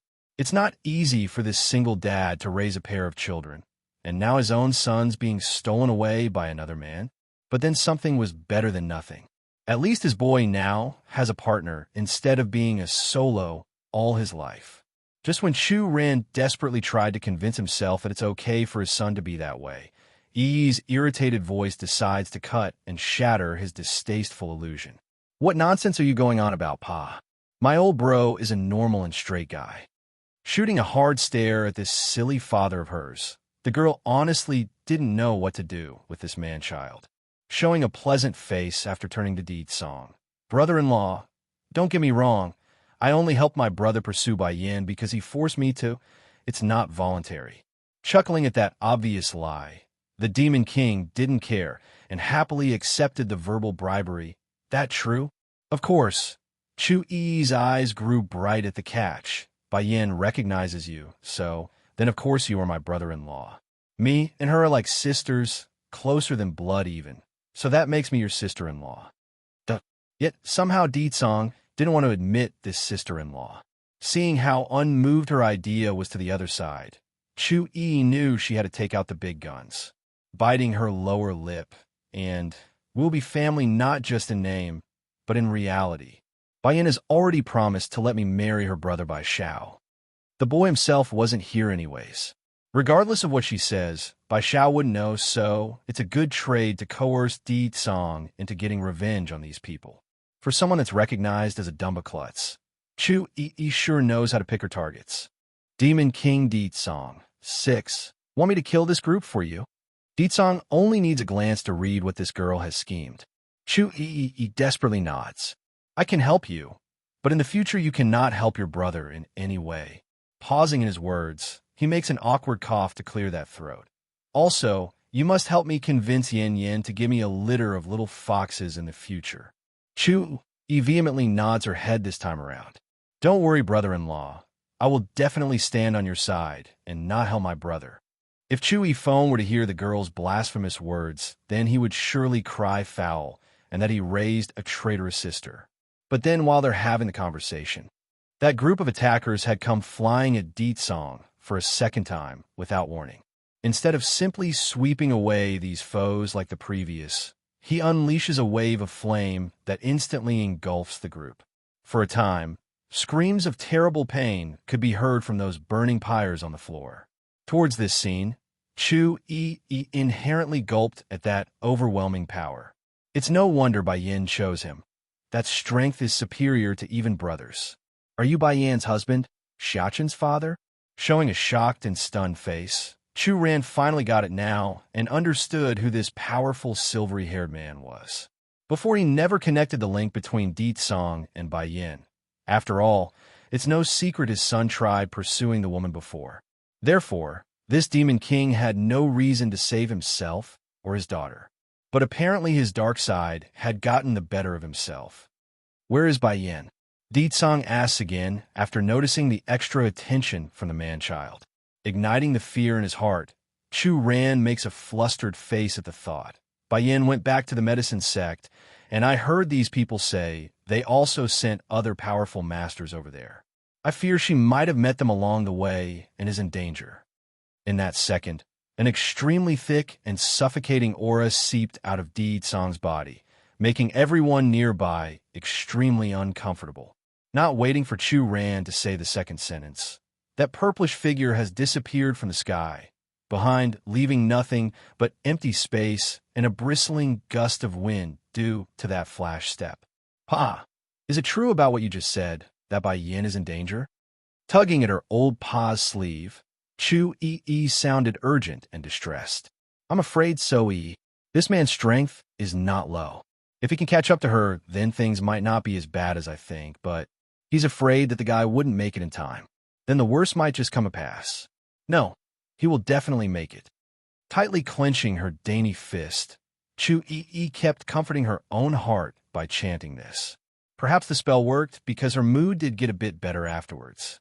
All right, you mentioned something about you and Bai Yan's brother. Suddenly, Chu Ran seems to have remembered something else. Is it true? He doesn't know why either, but the idea of her daughter having a child of her own brought shivers down his spine. The picture of Yi pulling along another steam bun to light fire across the Holy Land would scare anyone, so the blame doesn't fall on him. It's not his fault the troublemaker had priors. It's better this troublesome girl doesn't marry lest she brings out another mini version. Of course, she purses that lip to one side. Fake. That's good then. The father promptly exhales a relieved sigh. What do you mean by that, Pa? Chu Yi narrowed in her eyes. Are you saying I'm not fit to deserve him? No. I think it's better for you not to tarnish a pure young teen. Misty Fairy House Crisis 1. Chu Yi's expression went stiff. Is he even my pa? It can't be that I was picked up off the streets, now right? Chu Ran then pats his daughter's shoulder like he wants to add something else to his words in order to make it not so wrong. However, a slight chuckle from somewhere had caught their ears and pulled their full attention aside. Did you anger the Lord again? The voice couldn't any more familiar. Swinging their heads around, what reflected into their eyes were Bai Yan's gorgeous figure. Tearing up in the face, Chu Yi just couldn't hold it in. All right, Bai Yan, I'm so happy.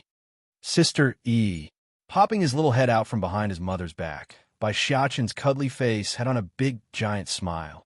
Are you hoping my mother never be born or something? No, of course not, you silly. Wiping some of those tears, Chu Yi also burst out a big, giant smile of her own. I'm just too happy that you're all okay. Pa said there are powerful masters heading to the medicine sect, so we were worried about your safety. You don't have to worry about us. We've also heard about those people heading to the Holy Land and Misty Fairy House. That's why we're here to check up on your well-being. But it looks like my help isn't needed here anymore. Actually, Bai Yin, you're one step late. Your man was here just moments ago, and he only left because we told him you were the medicine sect. He's chasing over there for you right now. Sighing at the missed encounter, Chu Yi lamented the fact that the pair were so close in meeting. Bai Yin didn't mind, still smiling in the face, knowing that the Holy Land's safe. Lord, I won't stick around to chat any longer now that you're all safe. The Misty Fairy House still needs my help. Not giving the pair down below to say more, Bai Yin pats the dragoness's head. Let's go, Dragoni. They still need our help. Dragoni? Chu Yi and Chu Ran were both gobsmacked by the dragon's identity. That little lass who always followed behind Xiaoqin's back. Is this dragon? It's as I suspected. I knew Bai Yin and Xiaoqin aren't going to be ordinary back when I first met them. Watching those fleeting figure that's quickly disappearing off into the horizon, Chu Ran issues a long sigh. Good thing she's a grateful person who knows how to return good with kindness. You must stay on good terms with them so that when I pass on, I won't have to worry about you. Getting slightly emotional in the eyes, the girl didn't want to hear it. Pa. Your brother Yifeng is destined to have his own fate in life. He won't be able to give you protection. That's why I want you to follow behind Bai Yin and learn from her. My hope is that she can shelter you. Pa, you're not going to protect me anymore. No, you silly. Regardless of how strong a person becomes, there will always be an end. If I don't make a breakthrough, then it will only be a few decades more before I die. Then I won't be able to shelter you anymore. Perhaps it's the way he said it, or that white sideburn, but his appearance has caused the girl to start whimpering with sadness. In this world, what father doesn't want to protect their own children. Don't assume just because Chu Ran likes to berate Chu Yi as a troublemaker that he doesn't care for her. He does, and a lot at that. Otherwise, why else would he make plans well ahead of his own passing? Misty Fairy House Crisis 2. And Chu Ran turned his head to the girl. You should know there will always be stronger masters out there than your old man I. Who knows when your pa here will leave you forever one day. So my hope now is that you will listen to Bai Yan's words. Though that one has a bad temper, but aside from your brother and you, she is the other person in this world I trust the most. You won't suffer by follow her instructions. Chu Yi's heart trembled at those heartfelt words. In all the years she's been living, she's always been playing and playing, but now, for the first time in her short lifespan, there's a strong impulse. An impulse to get stronger. Back then, she could always rely on her brother and Pa to hold up the heavens for herself. And then Bai Yin came along to be the third. That's why she never feared anything in life. But now, she wants to do it herself. Pa, I understand. I must be stronger. Only by being stronger than everyone else will I be able to protect the Holy Land in Pa's stead. Perhaps Chu Ran didn't realize it at the time, but this invasion by a foreign power has caused the mentality in this girl to change, and that twinkling light those eyes were evident of Yi's perseverance. Fairy City. When Bai Yin first stepped through the ruins of the Wang family's estate, her heart literally sank at the tragedy that has fallen this household. It's a devastating scene. There's blood everywhere and countless bodies piled across the courtyard. Just like his mother, Bai Xiaqin's reaction was just as bad but more exaggerated due to his tender age. Running inside with a panicking face, Wang Xiaoping Chubby, Wang Xiaotong's sister, Uncle Wang. He searched and searched. Sadly, the kid found no traces of the pair of siblings that he so dearly wishes to see. Mother, clinging onto the woman's dress after failing to find anyone, the little steam bun's tear-stricken face looked pale and horrified. Xiaoping and Xiaodong are both gone. I can't find them or Uncle Wang anywhere. Did they face an accident like the rest here? Giving her son a comforting rub on the head. Think positive. It's good that you didn't find them yet. It proves they're still alive. Really? There's a pinch of hope in the kid's face. Mother must be right. If I can't find their bodies, then that can only mean they either ran away or hid somewhere. Then from out of the blue, a slight rustling sound from another spot of the manor had caught their attention. Before the boy only searched the main rooms and guest rooms, not the wooden shack housing the firewood near the kitchen. Therefore, Bai Yan's gaze almost immediately turned towards that direction without a second thought after picking up the movement. There must be someone inside the firewood shack in that direction. Lowering her voice in a hushed tone, she leads the boy and little Missy over in tittering steps. Come, we will go see. It didn't take much walking to reach their destination, only a few turns around the corner. Using her hand, Bai Yin pushes the door open, following a creaking sound of rusted metal and old wood. There, she could see the young girl holding a kitchen knife. She's only around 8 to 9 years old, but that terrified face and crying tears told the other side she must have experienced something horrible. Xiaotong. Startled at first, Bai Xiaqin's face immediately turned from surprise to great joy. Maybe it's the familiar voice of the boy, or it's her name being called out, but the young girl dropped that kitchen knife and literally threw herself at the other side. She wailed and cried wholeheartedly at that moment, like she's pouring out those pin-up emotions. My brother was taken by those evil people, and my father's also gone. I'm so scared, I'm scared. Misty Fairy House Crisis 3. In the fit of the moment, the poor girl's snot and tears had smothered up the boy's clothing. Towards his now messy self, Bai Xiaqin definitely didn't like it. After all, he's a clean and tidy little fox, not a dirty one like those in the wild. Hurrying to retreat a step so he has some distance. Xiaotong, don't be afraid. We are here to save you all. Tell me what happened first. Blurry from her own tears, Wang Xiaodong finally manages to get herself together. I do not know what is going on either.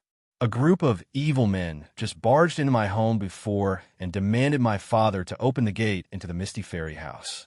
Daddy refused, of course. That's when they started to kill everyone and kidnapped brother.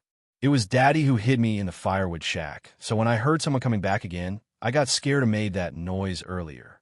What she really meant with the last part was that she didn't know help has arrived. Otherwise, she would have ran out at the first sign of Bai Yan's arrival. Wang Daqiu, father, and Wang Xiaoping, chubby, is inside the Misty Fairy house? Furrowing her brow at that knowledge, Bai Yan then shifts her attention down to the dragoness beside herself. Dragoni, can you look after Xiaotong for now? It will be dangerous to bring her along. Okay, showing a sweet smile. Queen, I will protect her while you and His Highness is away. Don't worry about us. Queen? Highness? Wang Xiaotong wrinkled her temple, seemingly confused by the way Dragoni addressed the mother and son pair. According to this little girl's memory, Di Cong was only a noble. Son, we'll go save Wang Xiaoping now. Holding her son's hand, then ducking down a little to caress the Missy's hair. It won't be long, Dragoni. We will be back very soon. She nods vehemently. I will be here waiting and not go anywhere. Towards this young dragoness, Bai Yan has a lot of confidence in her will to follow orders. Aside from the fact that she bloomed quite late in her life, there's not much else to fickle about. Therefore, she didn't delay at all and left after leaving behind a confident smile. Due to their previous visit through the Wang family's home, the Bai Yan was able to easily locate the giant bronze gate. Fortunately, the entrance remained open, so the woman was able to save a lot of time in opening up a portal for herself. Adding in the fact that she's stronger and familiar with the process, she easily managed to keep her cool from the teleportation process. Mother. Tightly grasping his mother's hand, Bai Xiaochen scans the surrounding terrain. Are we going to find Grand Shifu Zhongnan and Grand Shifu Zhongbei first? Something this big would have surely roused their attention, so we will head to the main house instead. They're certain to be there by now. In saying this, Bai Yan quickly picks up her boy and flash steps into the core area. On the main streets, multitude of bodies are now lying across the ground. Some mangled, some dismembered, but all were most certainly dead. There are, however, some still alive here, though. Guarded by her people, Huan Yin, cured girl, anxiously watches her people fall one after the other. Guardian Zhao's order. None here in the Misty Fairy house is allowed to live. The man opposite to those residing here raises a hand to give the order. The guards protecting Huan Yin needed no more words to ready themselves for the final battle. Drawing their blades, the two opposing forces clashed, followed the kill word. Misty Fairy House crisis. But how could Huan Yin's people fend off against these invaders who could overwhelm the main battle force of the Misty Fairy House? In no time at all, the last of the brave souls defending their home has fallen like the rest. It's over. There's despair in the girl's soul. Closing her eyes out of fear, that beautiful face had no color left on it. Yet, the expected pain of a blade piercing her body never came after waiting a long while. Slowly, she opens a tiny gap in her eyes to take a peek. Instead of the enemy she assumed would be standing in front still, there's only a single person standing in front blocking that view. Towards this sudden intruder, Huan Yin would never forget that face nor the rosy red dress fluttering against the wind. Boom! Suddenly, an intense burst of air explodes out of that rosy dress as that hand snaps the enemy's pointed blade with sheer force of the finger. Huan Yin could only stand there like a frozen statue over this image. She didn't blink. Heck, she could barely breath over that immense power she felt. It's too exciting to believe what's happening till her heart's pounding from the thrill of the moment. Done repelling the attacker with her dominance, Bai Yan begins to speak despite having her back to the girl. Go tell everyone else that the chief's home doesn't need their help. These people are mine and mine alone. You, okay? Nodding cluelessly, Huan Yin didn't quite register the order at all and only replied out of reflex.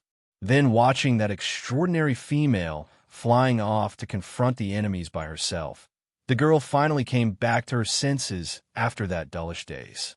Making a bittersweet smile, you saved me again for the third time. The first time would of course be when Bai Yan cured her of that condition on the dragon boat. Because of that incident, Huan Yin was now able to cultivate like the rest of her peers. The second time being silvery and goldy nearly dragging her down into the bottom of the river. If she wasn't rescued in the nick of time, she'd be a watery ghost already from drowning. And now this makes it the third time.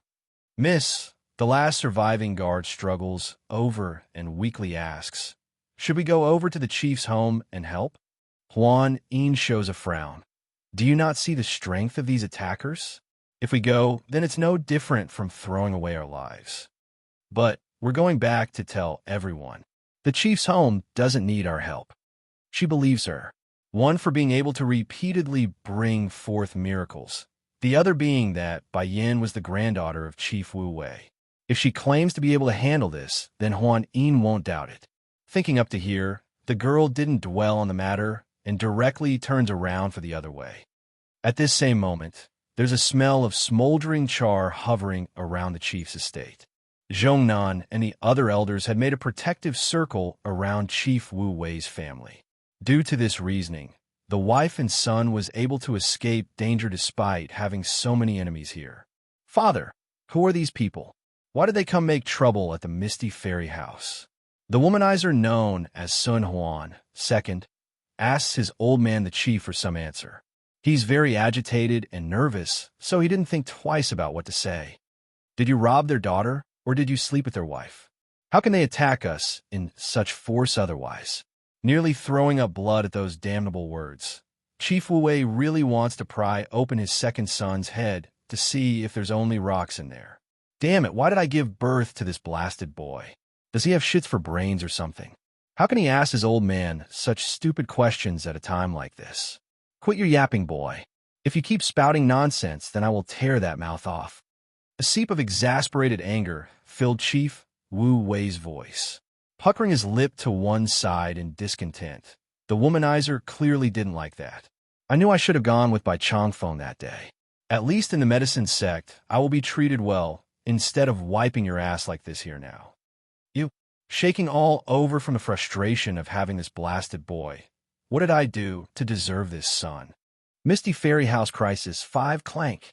While the womanizer was preoccupied with his quibbling, a long sharp sword had come swinging over.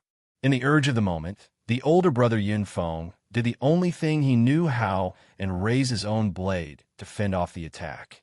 Unfortunately, the consequences of this act were a hard hit to his own body from the recoiling force. Spewing blood from the mouth, Bai Yan's father was now ghostly white in the face.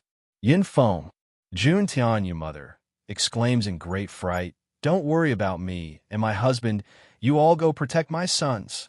Chief Wu Wei also supported his wife's decision and commanded the elders to do as she says.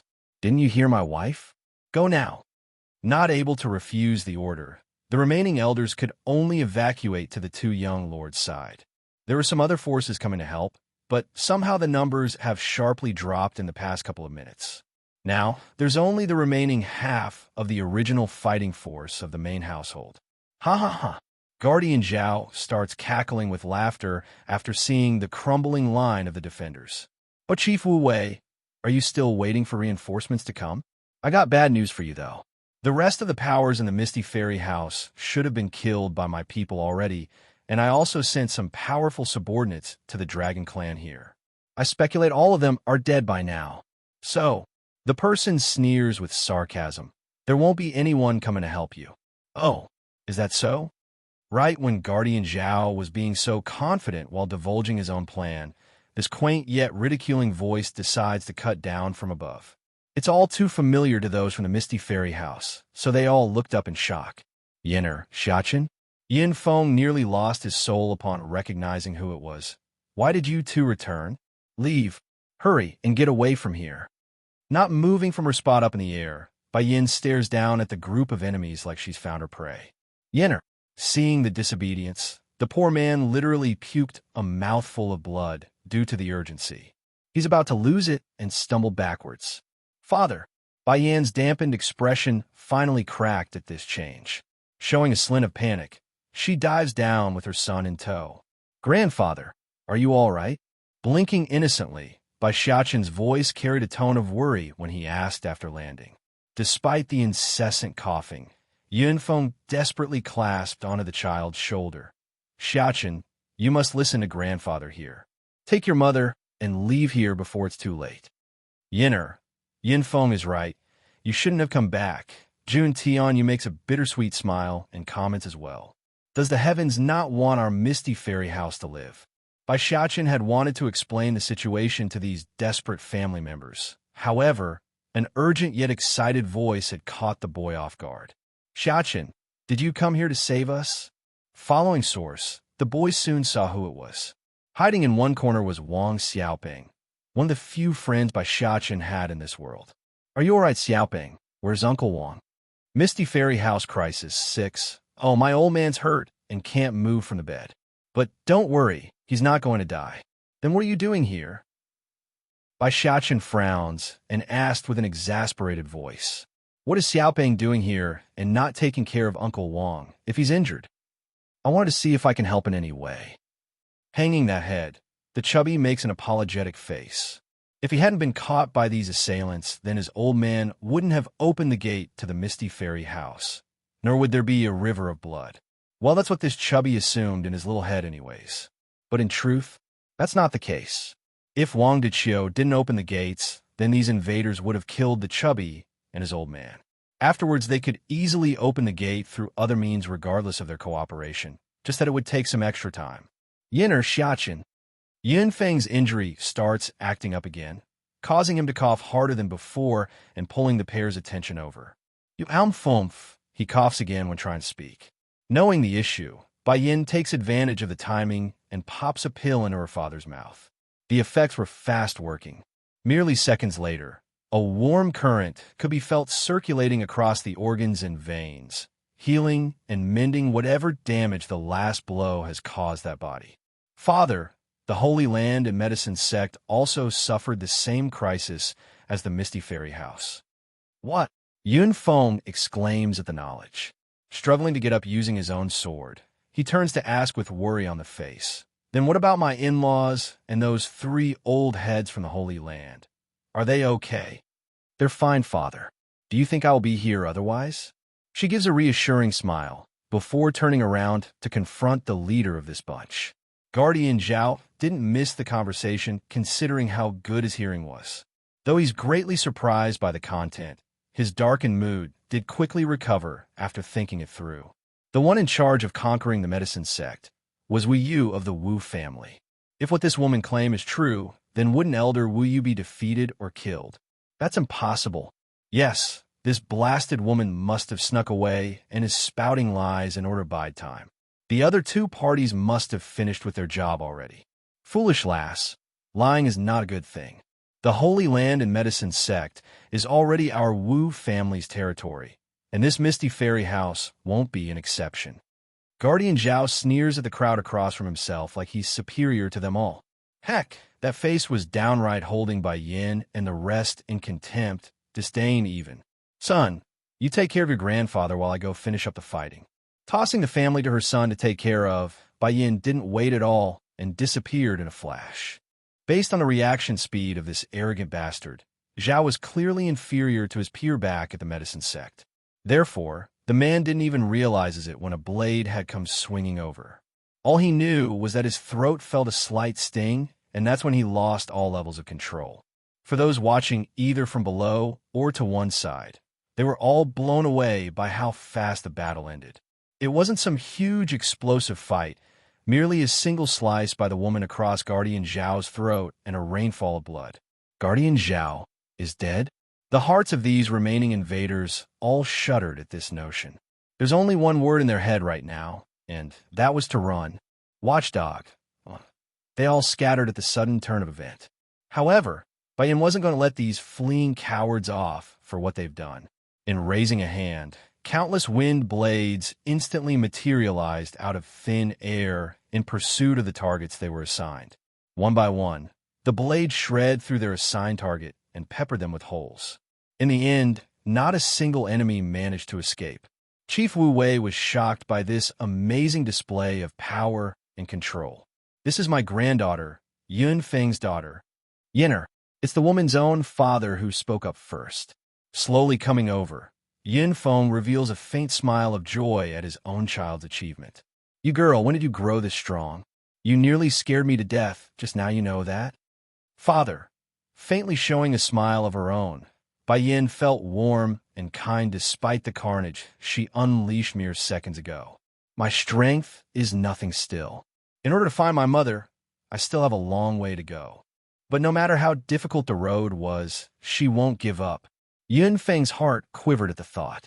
Due to all the events lately, he's almost forgotten his wife Bai Ning was still unaccounted for. Making a sigh, Yinner, what's your next plan then? Father, you should know I have a brother while I was living in the Bai house back at the Luhua Kingdom. Right now he's outside training by himself, and I'm unsure of his whereabouts. I want to go find him first. Wait. Chief Wu Wei practically cried out the objection after hearing what she plans to do. You cannot go for the time being. Father. Yin Feng was perplexed by his old man's sudden outburst. Then again, it wasn't just him. The younger brother Sun Huan and mother Jun Tian Yu was also quite taken aback by this. Understanding his strong reaction had caught everyone's attention. Chief Wu Wei knew he had to explain lest the misunderstanding continues. I believe I know what these people want. If it was only our Misty Fairy house who got attacked, then I would be as confused as you all on their reasoning. But since they also attacked the Medicine Sect and Holy Land, then there's only one reasoning. Turning around, Bai Yan's gaze tightly locked on her own grandfather like she wants to see through him. You're certain? I'm quite confident on it. But this matter will have to wait until Bai Chongfeng and Chu Ran makes it over here. Then I can tell you. I'm sure they're already on their way to discuss the matter. Making a dry cough all of a sudden to clear his throat, Chief Wu Wei then got to the other main reason for his outburst. And your grandmother's birthday is coming up in a few days. Can you stay until then to celebrate with us? Giving her husband a warning stare, Jun Tian, you didn't feel the same way. Why are you bringing that up now? If Yena wants to go find her brother, then let her do that first. It's not like I only have one birthday. Next year's will be just as fine. She didn't want to delay her granddaughter merely for something so simple. On the other hand, Bai Yin was taken aback by the news. Keeping quiet for a brief moment, she eventually complied. I am in no hurry, grandmother. If your birthday is coming up, then of course I and Xiachen can stay for the celebration. Moreover, I also want to learn the reasoning behind the attacks by the Spirit Realm's denizen. Chief Wu Wei undoubtedly felt relieved at having them stay. Ever since that day, when they realized the girl's identity, the family has never gotten much opportunity to patch things up. This would be the perfect chance to cultivate some feelings between the young and old. Mother, Bai Xiachen suddenly tugs at his own mother's hand using an innocent voice. Can we go check up on Uncle Wang? He's injured and most likely needs mother's help. Okay. She readily answers the boy's wish. Watchdog 2, Xiaoping. Where's your father now? Sister Bai Yin, I'll take you my father. I'm sure he will be very happy to see you. Lighting up in that meat galore of face, Wang Xiaoping's jiggling body looked like it would drop a piece of meat off at any moment when he's walking. Watching that departing boy's back, Bai Yin couldn't help but muse. Xiaoping seems to have gotten chubbier since the last time we met. That body shape would surely affect him. I'd better do some research in the weight loss field of alchemy so that he can lose those fat. But there's more urgent matters at hand, and that was to take a look at the patient. Wang Diqiu was arranged in a room some distance away from where they were. Therefore, it actually took Bai Yin a few minutes of walking before she arrives at the destination, and, for some reason, the chubby made sure to stick close to the woman. Perhaps the chubby still didn't recover from the frightful experience, so he needed some sense of security. It's a good thing you sold those damn pills to my family back then, Sister Bai Yin. The stuff saved my father after they tried killing him. All jolly in the face, Wang Xiaoping readily ran inside to lead the way. Lying on the bed was undoubtedly Wang Diqiu, according to observation. However, the lively middle-aged man who likes to smack his own boy when grumpy was nowhere to be found. Instead, it's a sickly-looking male without any trace of blood on the face. Sure, the Dan pill did save Wang Diqiu's life after being severely injured, but it's not something trivial in any manner of the word for most anyways. Your father's injury is no big deal for me. I'll give him another type of medicine in my possession. After some rest and recuperation on his own part, he will be up and running again. Seeing her former neighbor alive most certainly brought on a sense of relief for Bai Yin after seeing how many dead there are on the streets. Oh yes, Xiaoping, your little sister and Dragoni is still at your home back outside the gate. Go with Xiachen and pick them up, okay? Leaving the two little lasses alone for a few hours were fine, but a few days was another matter. That's why she's going to have the two boys go in her stead. Don't worry, mother. Me and Xiaoping will go pick up Dragoni and Xiaodong. Nothing will happen while we're on the job. All childish in the face, Bai Xiachen fails miserably at trying to act reliable and adult-like. Go ahead, then. Chuckling at that hilarious image, Bai Yin rubs her boy's head and gave the go-ahead. Come, Xiaoping, let's go pick up the girls. We don't need any adult watching us work. Towards this form of his friend, the chubby just found it strange. Sure, Bai Xiachen was still Bai Xiachen according to the chubby's assessment, but there's more to it. More mature? Not quite. Just different and more dominating. Just as Wang Xiaoping was being indecisive on his own thought, the foxy boy himself had already dragged his friend out the door. In no time at all, the two young boys were out of sight and nowhere to be found. Back over in the Wang estate, Wang Xiaodong was currently eyeing the front door endlessly. She didn't say a word, only staring at the front, hopeful and worrisome. On the other hand, Dragoni was quite talkative despite stuffing herself with some pastry she found somewhere. You don't have to worry about your family. The queen and the prince are very powerful people, so they can handle the enemies without question. In the little dragoness's heart, Bai Yin was practically invincible, and her son Bai Xiachen naturally inherited the fine bloodline as well. Watchdog 3, Dragoni didn't forget about Deet Song's existence. Just that in the Missy's head the guy didn't matter, even if he was the Demon King. Pinching those lips, Wang Xiaotong didn't get any better. My brother is such a coward. He must be scared to death against those fierce-looking men. It's all right. Even if he dies, Her Highness will be able to go to the underworld and bring him back. Dragoni proudly cocks her chin high to showcase how much confidence she has in Bai Yin. Unfortunately, those words of comfort only had the opposite effect. Going pale, Wang Xiaodong breaks out crying. Brother died, he died, wah? If he's dead, then no one is going to bully me. No one is going to steal my snacks, and no one's going to fight me for Brother Xiachen. The little dragoness was gobsmacked by what she's heard. This girl, is she cursing her own brother or celebrating his death? Wang Xiaotun, what did you say about me stealing your snack? And who is fighting you for Xiachen? All of a sudden, an enraged roar breaks over from the front, startling the crying girl until she discovered who the owner of that voice was. Brother! A surge of happiness comes out of Wang Xiaodong's face. Without delay, she throws herself into that ball of meaty flesh. Brother, I'm so happy you are alive. From listening to what you said just now, it sounded more like you can't wait for me to be dead. The chubby rolls his eye at the sister. But instead of arguing like the siblings usually do, the little sister simply wiped her tears and snot at the brother's shirt. Feeling all icky around the chest area, Wang Xiaoping promptly pushes the crybaby aside. That face couldn't be any more disgusted. Damn it, Xiaodong. How old are you already? How can you be this gross, you? Then, just as he was about to lecture the girl about what it means to be a female and how she should behave, the beautiful young lady further behind his own sister had instantly captured the chubby's attention. Though Dragoni's mouth was still clinging with pastry crumbs from all the stuff she's been eating, it couldn't hide her fine contour. In fact, it only gave her a touch of naive and lovely air. Oh, Dragoni, do you remember me? Grinning right up to his chubby eyes, Wang Xiaoping begins his usual pickup phrase. This would be the second time this boy had met the dragoness. The first being when Bai Yin brought the two kids to the Wang family before stepping into the Misty Fairy house. For this chubby, he could vow to the heavens he's been love-struck, an arrow straight through the heart and love at first sight. On the contrary, though, Dragoni herself only felt troubled by the added attention. Turning to the princely boy in her view, she pleads for help using her own eyes. Wang Xiaoping.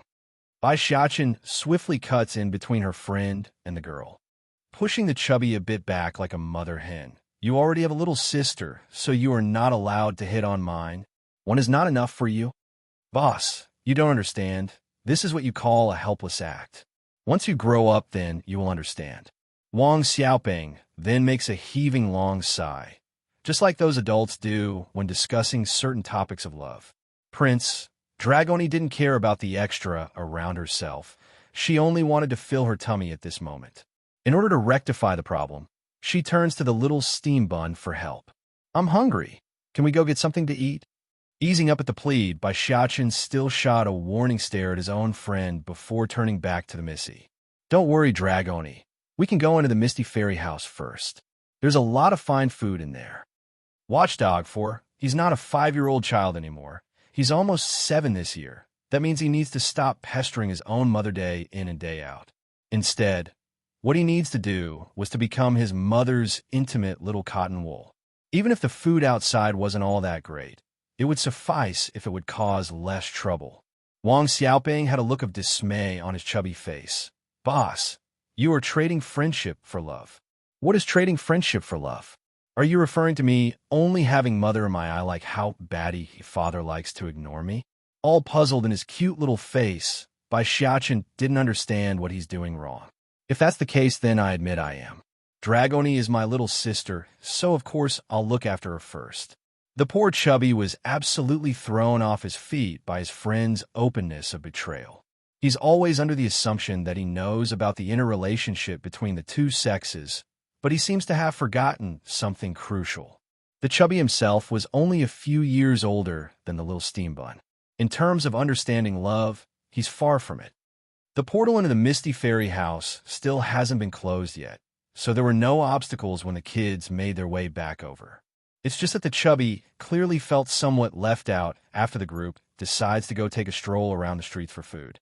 You treat me the best, Xiaotong, wiping a droplet of tear filled with his own sadness. Only you are willing to accompany your brother here. Unfortunately for this hopeful big brother, his little sister had other thoughts in mind while they walked. Wrapping her hands around those cheeks, the girl had on a look of worship and idolization when looking at that manly back in front. Brother, how can someone be so handsome in this world? Xiaochen's figure looks so dashing even from back here. Completely dark in his chubby face now. This little traitor, can I pretend to have never known her? Prince, I want to eat this. Dragoni was pointing at a restaurant located across the street. There's a strong scent of salivating aroma, so the establishment had instantly captured the girl's appetite. Boss, Wang Xiaoping has got to hand it to the little dragoness for picking this one of all places. Speaking in an awkward tone, I know about this restaurant.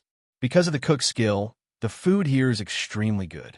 I'm afraid that if we go in now, there won't be any seats available. Understanding the implication, Dragoni hurried to remove the drool coming off of her mouth. Prince, let's change a place then. Looking at the poor face his girl was making, Bai Xiaochen immediately started to get ideas. Patting his own chest like he's going to handle it. Don't worry, Dragoni. Leave everything to me. But, mother's word, girls are used to smother with affection. If there's any requirement, then I am to oblige it. Taking that hand without permission, the little steam bun led the way inside without a second thought. Meanwhile, in the back, Wang Xiaoping really wanted to throw his hats off for this boss of his.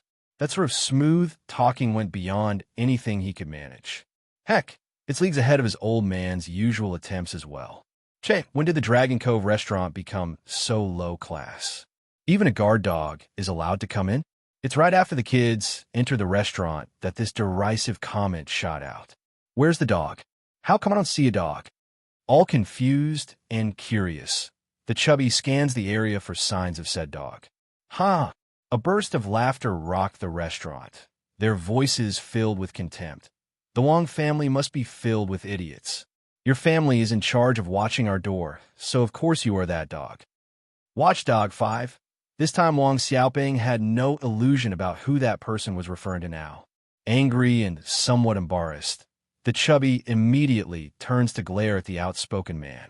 Yet, instead of finding an adult like he expected, it's another boy around 14 years of age, or so in appearance anyways, that's trying to mock their group. Who are you? The youth sneered. Wang Chubby, you seem to have forgotten the event from a few months ago. And my father had just finished our business outside and was returning to the Misty Fairy House. but because we lost our identification badge, your blasted father refused to let us back in. The previous head of the Wong house was Wang Dachio's father. That meant the chubby's old man wouldn't have any impression of who belongs or whatnot. In the end, the fault remains to be on the youths, and if they got down to it. After all, that's the rules set by the main house. It's not like Wang Dachio deliberately stalled the party from returning. Realizing what the other side was referring, the chubby makes an astonished face. So, it's you? Who can you blame for that incident other than yourself? It's you and your family who lost your identification token.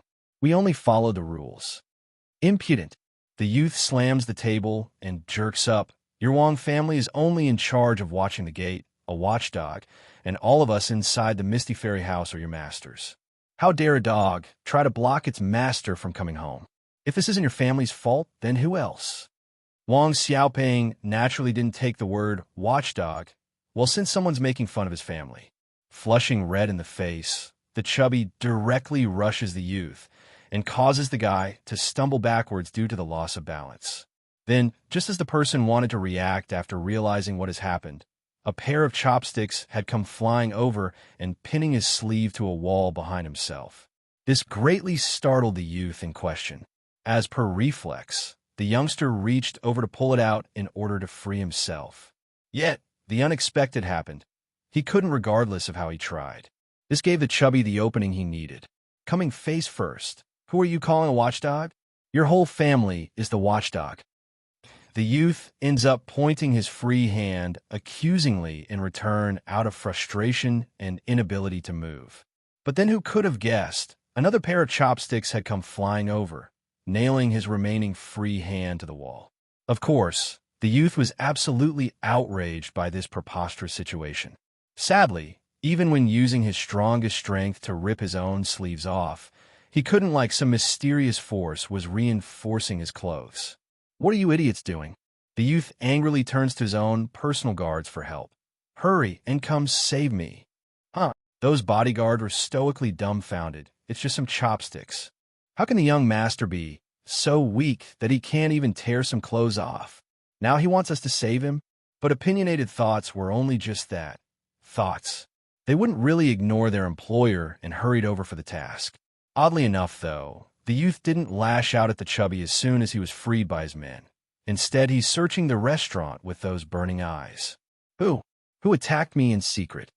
For those uninvolved and just want to enjoy the good show, these poor customers were having a hard time keeping their laughter in. Nevertheless, that slight smirk on their faces gave them away easily enough. Ignoring the snickering laughter directed at himself, the youth cries out for a second time.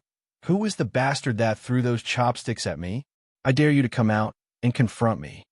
Those eyes were bloodshot red, and his panting breath showed how indignant and outraged he was. Watchdog 6. It's then at this moment a childish voice answered that demand. You were too noisy just now. In that instant, everyone's attention was glued to the child's face. Around 6 to 7 in appearance, aside from that adorable contour, there's not much else special these customers could discern from the boy. Who is it that attacked me? How dare you do it, not have the nerve to step forward? The youth dismisses the boy as the perpetrator and continues to scream at thin air. Pon! It was Dragone's turn to slam the table knee, causing the occupants of said table to jump in fright. His Highness said you're yapping too much. Didn't you hear him? A flare of anger comes off of the missy's face. Since you like yapping so much, then I will make it so you shut up for good. Slap. No one could figure out how Dragone managed to get right up to the youth so quickly, but that loud smacking hit across the face said it all. And if hitting the teen wasn't bad enough, the impact had directly caused that cheek to swollen up into a purplish-red lump. A pig face, that's how swollen it has become, turning back over in dismay after being hit. Sadly, the teen's words didn't even get to finish before another round of smacking came swinging over. Left, right, left, right. Dragone pulls off a duo attack with both her hands until the youth's head had become a rocking drum.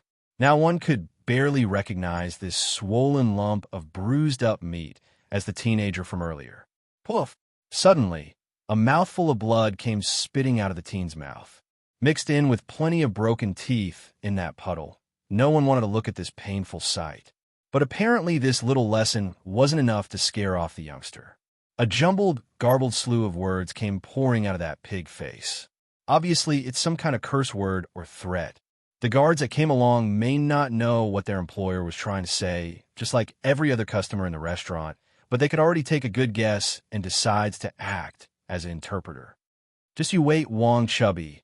Our housemaster will definitely make a case with the chief's house. Be prepared to be expelled from the Misty Fairy House. Bai Xiaochen bursts out laughing. All right. I'll wait for you to come expel me. Young master, let's go back and tell your father about this. I'm sure he will avenge you. Since the guard were too cowardly to fight, they didn't let their employer but in another word and forcibly drag the teen off without a second delay. Prince, Dragoni cheerfully comes up to the little steam bun after seeing the group disappear. Those people are gone now, so they won't be bothering us anymore. Better yet, there's now a seat open for us. Good job, Dragoni. You did well there. Bai Xiaochen praises the girl by giving her a pat on the head. This was how Bai Yin rewards him when he does something well, so the act has become his way of approving others as well. Young sirs and lady. The waiter decides to chime in with some advice after seeing how carefree the kids were acting when strolling towards the table. It's best if you all return home to find your elders right away to discuss a solution. Otherwise, you may really be expelled from the Misty Fairy House. Don't be silly. Someone that is able to kick my boss out of the Misty Fairy House still hasn't been born yet.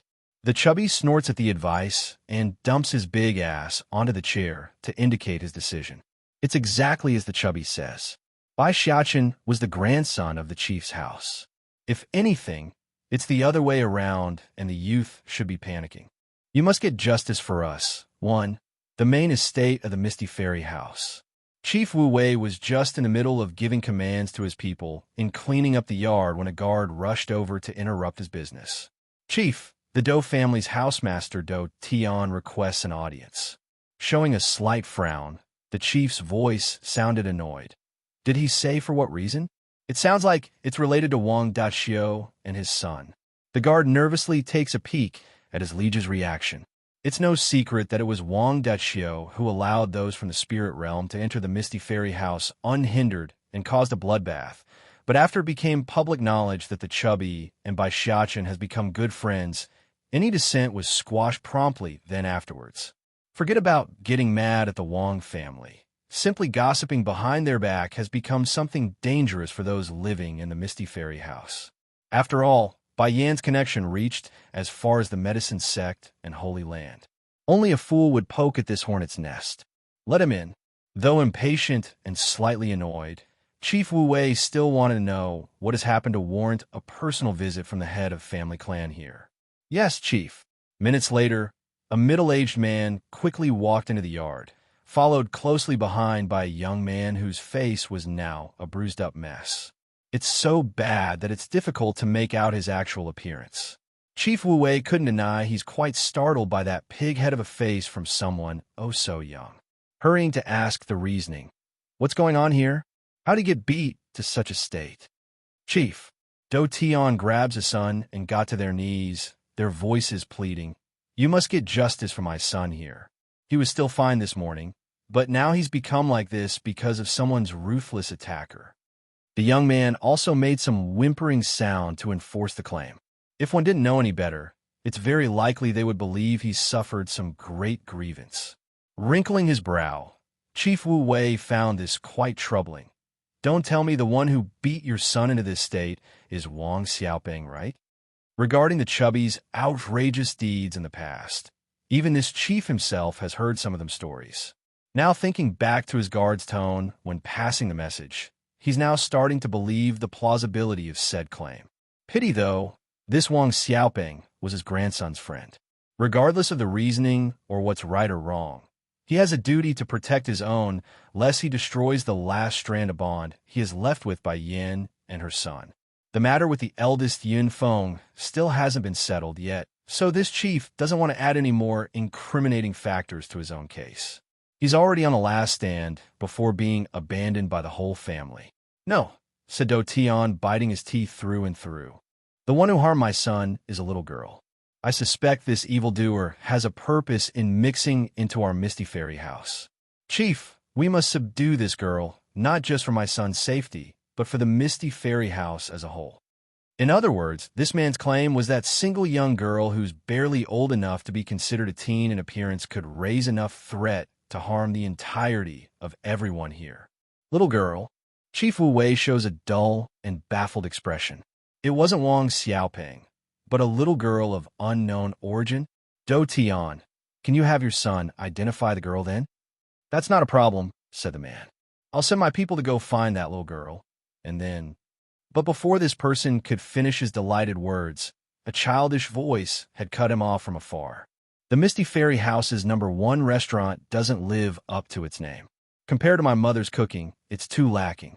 When mother has free time and can cook up a meal, I will give you a piece dragoni, but only piece though. Thank you, your highness. The responding female voice was full of joy and crisp to the ear. You must get justice for us, too. When the youth recognized how familiar those two voices were, he immediately jumped up with excitement, only to be followed by another loud and somewhat arrogant voice from the new entry. Boss, you're too picky. I think the restaurant's food tasted just fine. If anything, it's that dog who likes to bite others which tainted the mood. Whoa. The youth kept making whimpering sounds. Though vague and indecipherable, those angry eyes were dead set on the group of children who just walked into the yard. Likewise, the kids had also taken notice of the kneeling father and son pair, causing them to stop in their track. Son, Do Tian suppresses his inner anger. Is this the group who attacked you? The youth nodded hurriedly, those eyes flaring with rage. I now have father and the chief acting as my support, as if I would be scared of them now. Thinking of this, the young man's pig face actually revealed a look of pride.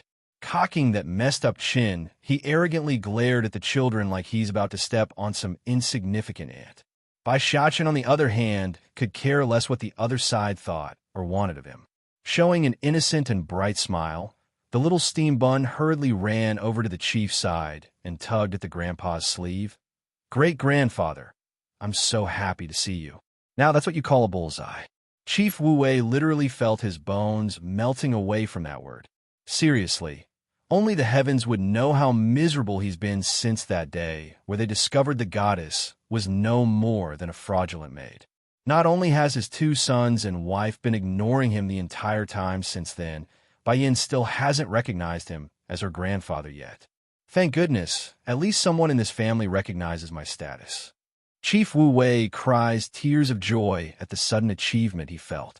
Do Tian had originally wanted to make a case against this group of kids until he heard the way Bai Xiaochen addressed the grandpa. Almost instantaneous, the man had become as hard as a rock and stared in horror at the boy. Great-grandfather? Then that means his mother is the rumored biological granddaughter of the chief, and Yin Feng's biological daughter? Like his old man, the youth who was still being overly excited at the possible chance of revenge was now staring his eyes out in absolute shock. Shit, the boy's mother is Yin Feng's daughter? What the fuck is this setting? All I did was insult this chubby a few words, and now I've attracted this dangerous group? Good Xiaochen, great-grandfather here, is very happy to see you too. Losing that stern air from earlier, Chief Wu Wei gently caresses the boy's head like a loving grandpa. Now tell me, what happened while you were outside, blinking innocently without a hint of devious nature, before this person from the Dou family insulted Xiaoping and his family, saying he's my friend's master. And since Wang Xiaoping is my follower, me being his boss, I naturally have a duty to do something. Couple this with the rude words he said to me.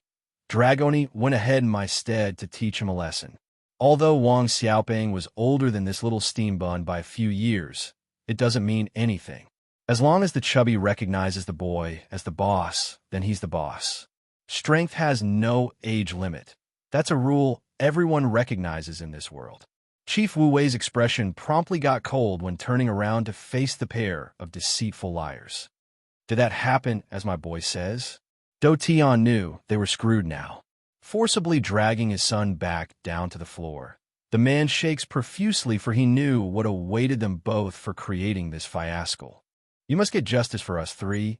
Chief, I didn't know this little boy is the recently recovered grandson of Master Yunfeng's.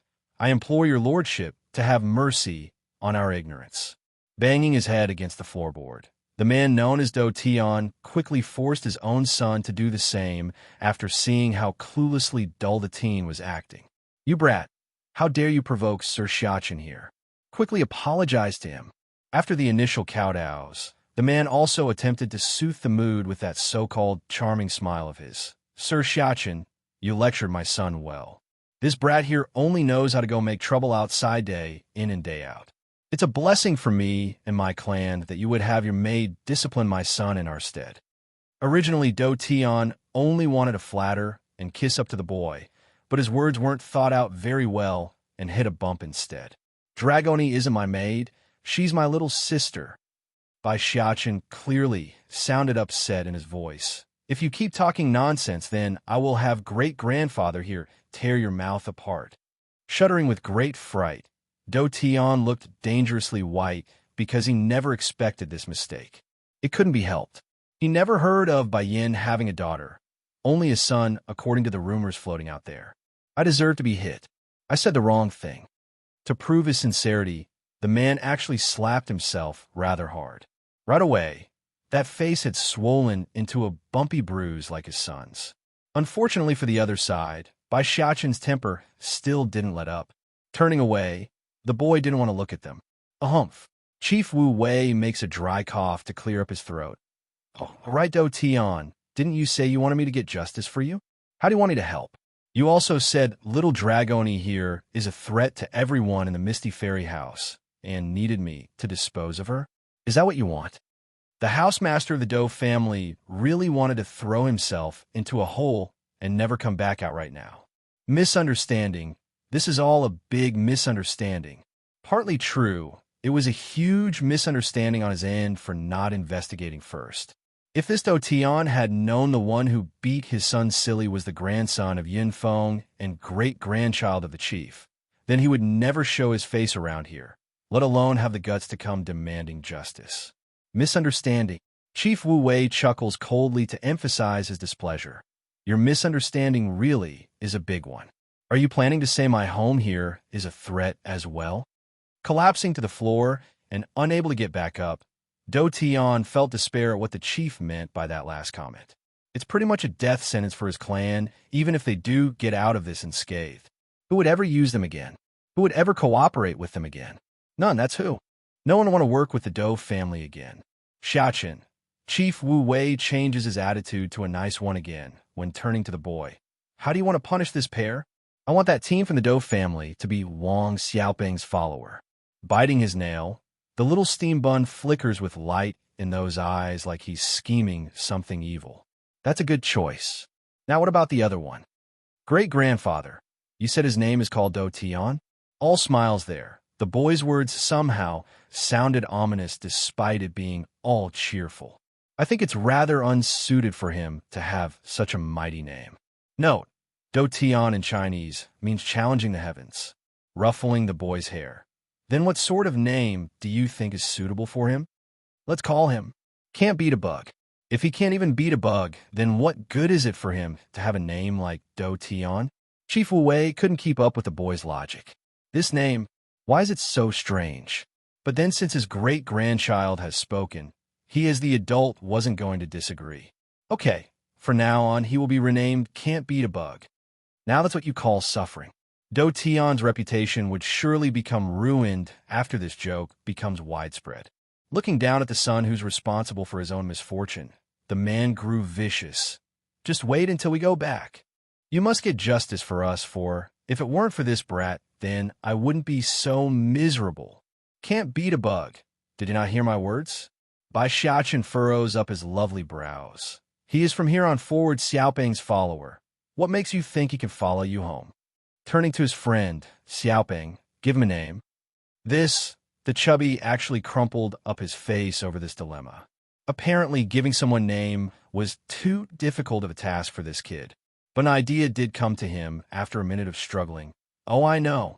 He insulted me before, so I will use the same name for him. From now on, he will be Watchdog." Watchdog whimpers loudly this time, towards his old man. The youth wanted to plead to his father for help because he had no wish to follow the chubby back to the Wong house. Unfortunately, the newly named can't-beat-a-bug dismissed the pleading look he was getting and quickly left for the door. It couldn't be helped. As the master of a sizable family, the former Do Tian was sure to have more than one son. There's hardly enough reason for him to go against the chief's command just for a son who failed him so miserably. Watching his father's fleeting back disappearing from view, Watchdog crumbles to the floor, his body paralyzed from the shock of being abandoned. Before long, 2 long trickles of tears slowly flowed down those bruised-up cheeks before this youth turned to face the 2 boys. "What do you look at me for?" The chubby shoots a glare in return. "I'm not gay, so lose that idea. What's more, it's not like you're any good looking. If you keep staring at me, then watch how I'll dig out your eyeballs." Watchdog instantly flinched at that threat. No longer daring to make eye contact, this former young master of the dough house was now shaking profusely like a frightened puppy. Of course, the chubby was only throwing some threats around for the insult he received before. It's not like he would really dig the other person's eyeball out. That's too gross for the likes of him. Maybe a few more scares would suffice.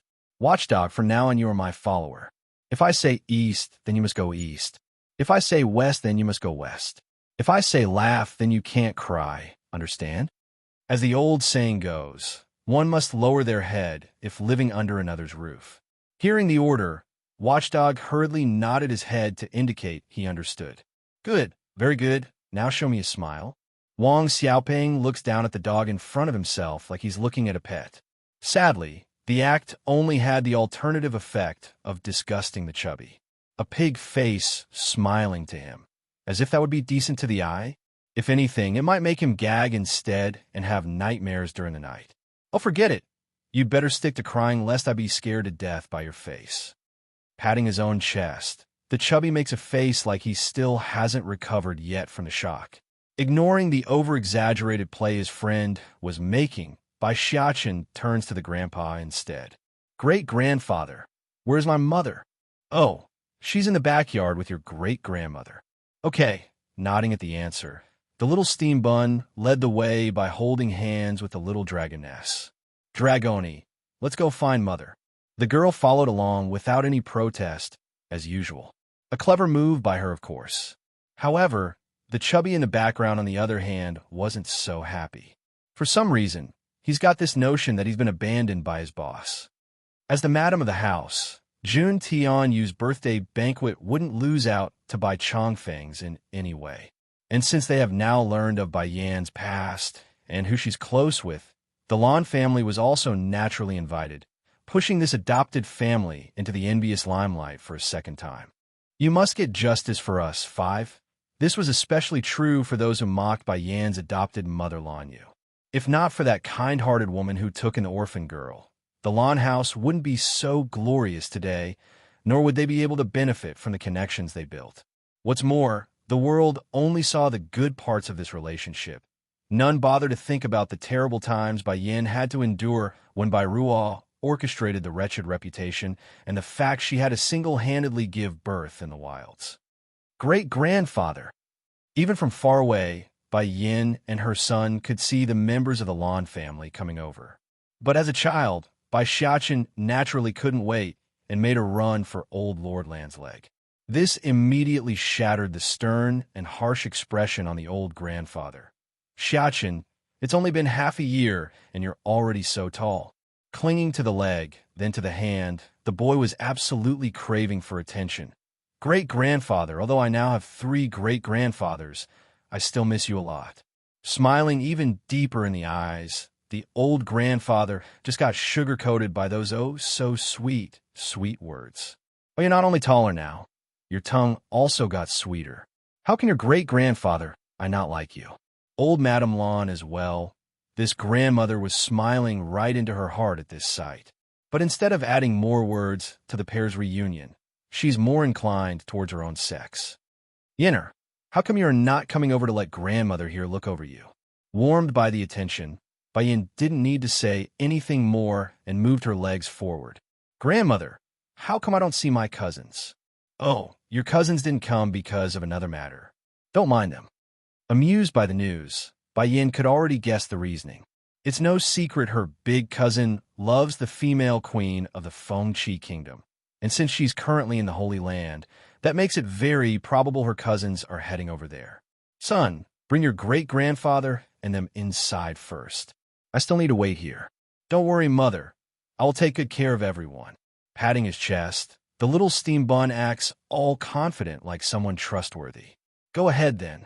Ruffling up that hair at how adorable her son was acting, Bai Yin couldn't help but chuckle at this boy's growth. Unbeknownst to everyone, though, this woman was in fact rather worried about something despite her happy appearance. The main reason being her husband Di Song. According to Lord Chu Rant's words, the Demon King should have gone to the medicine sect after rushing over to the Holy Land first. However, it's already been a few days since then. If it's only going over there to check on her, the man should have been done by now and well on his way over here. Did something happen? Exactly at this moment when her thoughts were spiraling into unnecessary worry, a familiar voice suddenly knocks her out of it from the rear. Yinner, are you waiting for me? Without giving her a chance to respond, a pair of powerful hands pulled her into a tight embrace. It's warm and comforting, giving her all the security she needs to feel at ease. Where did you go? Why so late? Visitor from the Spirit Realm. I want to find you at the Holy Land and Medicine Sect. But after discovering you weren't at either places and that you're safe, I went ahead and removed the remaining people from the Spirit Realm instead. You wouldn't blame me for coming late, would you? The man's somewhat needy breath kept puffing against her neck, causing the mood to become somewhat sexual and lovely. Towards this, Bai Yin didn't mind and squints her own eyes instead before responding with a forceful kiss of her own. She's been having her tofu eaten enough times by this pervert already, so it's time for some payback. As the guests from the various factions and powers slowly trickled in throughout the day, the mood in the air had also gradually grown in kind. It's a festival rather than a simple celebration now. Due to this reasoning, the amount of patrols around the street had also been heightened. Now one could easily locate the extra manpower roaming around the place if they simply spent a minute searching. Later that night, inside the banquet hall, Jun Tianyu remained seated next to her husband during the dinner, that fantastic face filled with cheers and happiness. Dear guests, I'm so happy all of you could make it today to celebrate my birthday.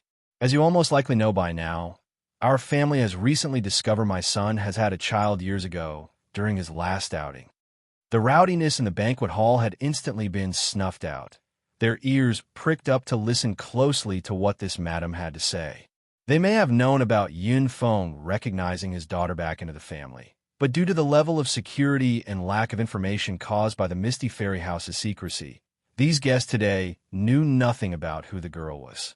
Today, I'm going to take advantage of my birthday banquet to have my granddaughter return to her ancestry. Jun Tianyu's gaze then turned towards Bai Yin and her son, that voice filled with gentle warmth. Lips were being exchanged among the crowd like they're having their own ideas. For one thing, marriage would definitely be a topic of discussion if it turns out the girl hasn't been married yet. Unfortunately for these people, though, exactly at this moment when the mood was at its highest, a loud smacking bang had knocked them off their feet. It's too sudden and too out of place for the situation. What do you two mean by that statement? Bai Chongfeng's fist was still planted into the table, that heavy dent showing how infuriated this grandpa was. I was kind enough to let you two recognize my precious granddaughter, but now you want her to enter your ancestry book? Dream on. My granddaughter must follow my last name of Bai. Bang! Chief Wu Wei also grew enraged.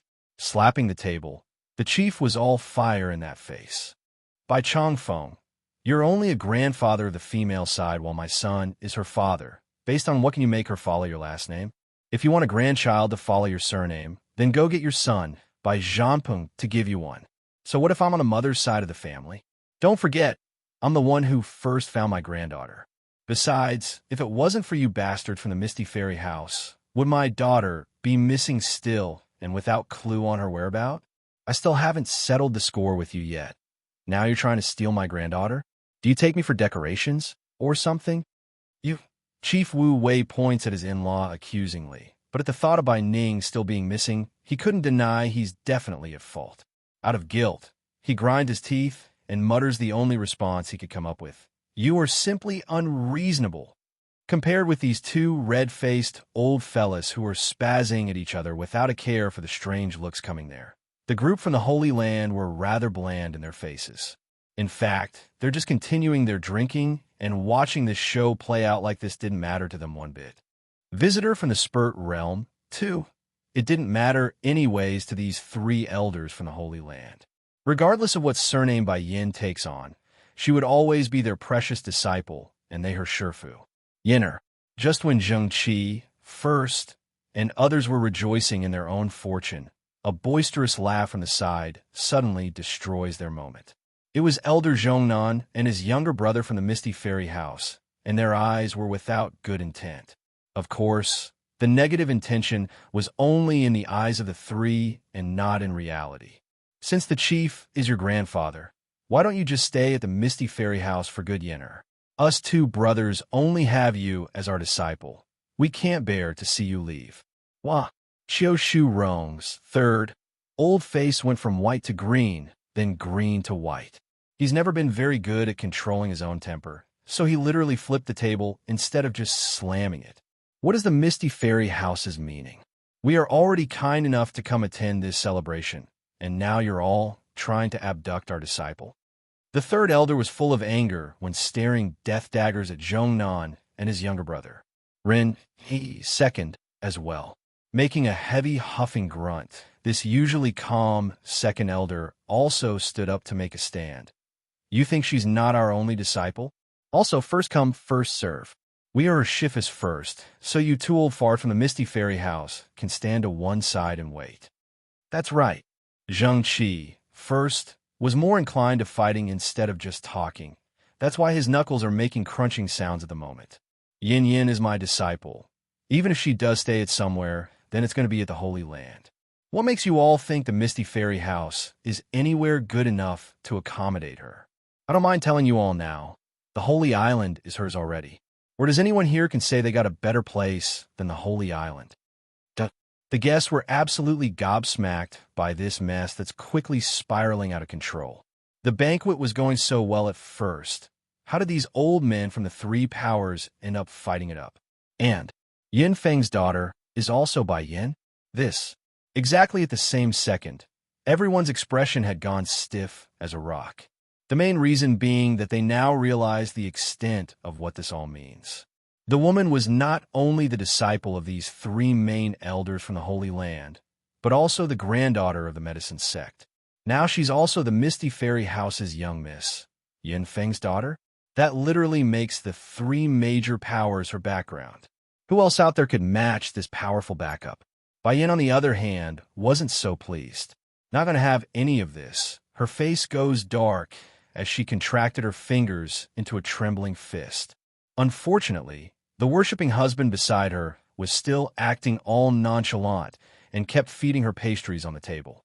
Ditsong clearly didn't think much of the quarreling old men in front of himself, and that just made the situation even worse. Enough. Finally losing it, Bai Yin slams the table and gets up, causing the entire hall to go silent in its entirety, still showing veins on her forehead. Today is my grandmother's birthday. If you men want to fight, then do it tomorrow. Go outside if you all want to continue making noise. Sure enough, the woman's word held the weight that it should. They stopped and stepped back in unison like good old adult children like they were. Yinner, I have discussed this with your grandmother before and wanted to take advantage of this banquet to bring you back into the ancestry books. Chief Wu Wei meekly speaks up. This grandpa knew he's the one with the weakest leg to stand on, so he could only make a case by pleading. Returning to the ancestry book is fine. Granddaughter, Bai Chong phone grew urgent after hearing that and immediately moved over to tug at the girl's sleeve. It's just, Bai Yan's gaze turns to the two grandfathers respectively. I am used to using the surname Bai already, and I'm sure my son is also used to it. So, we will not be changing it.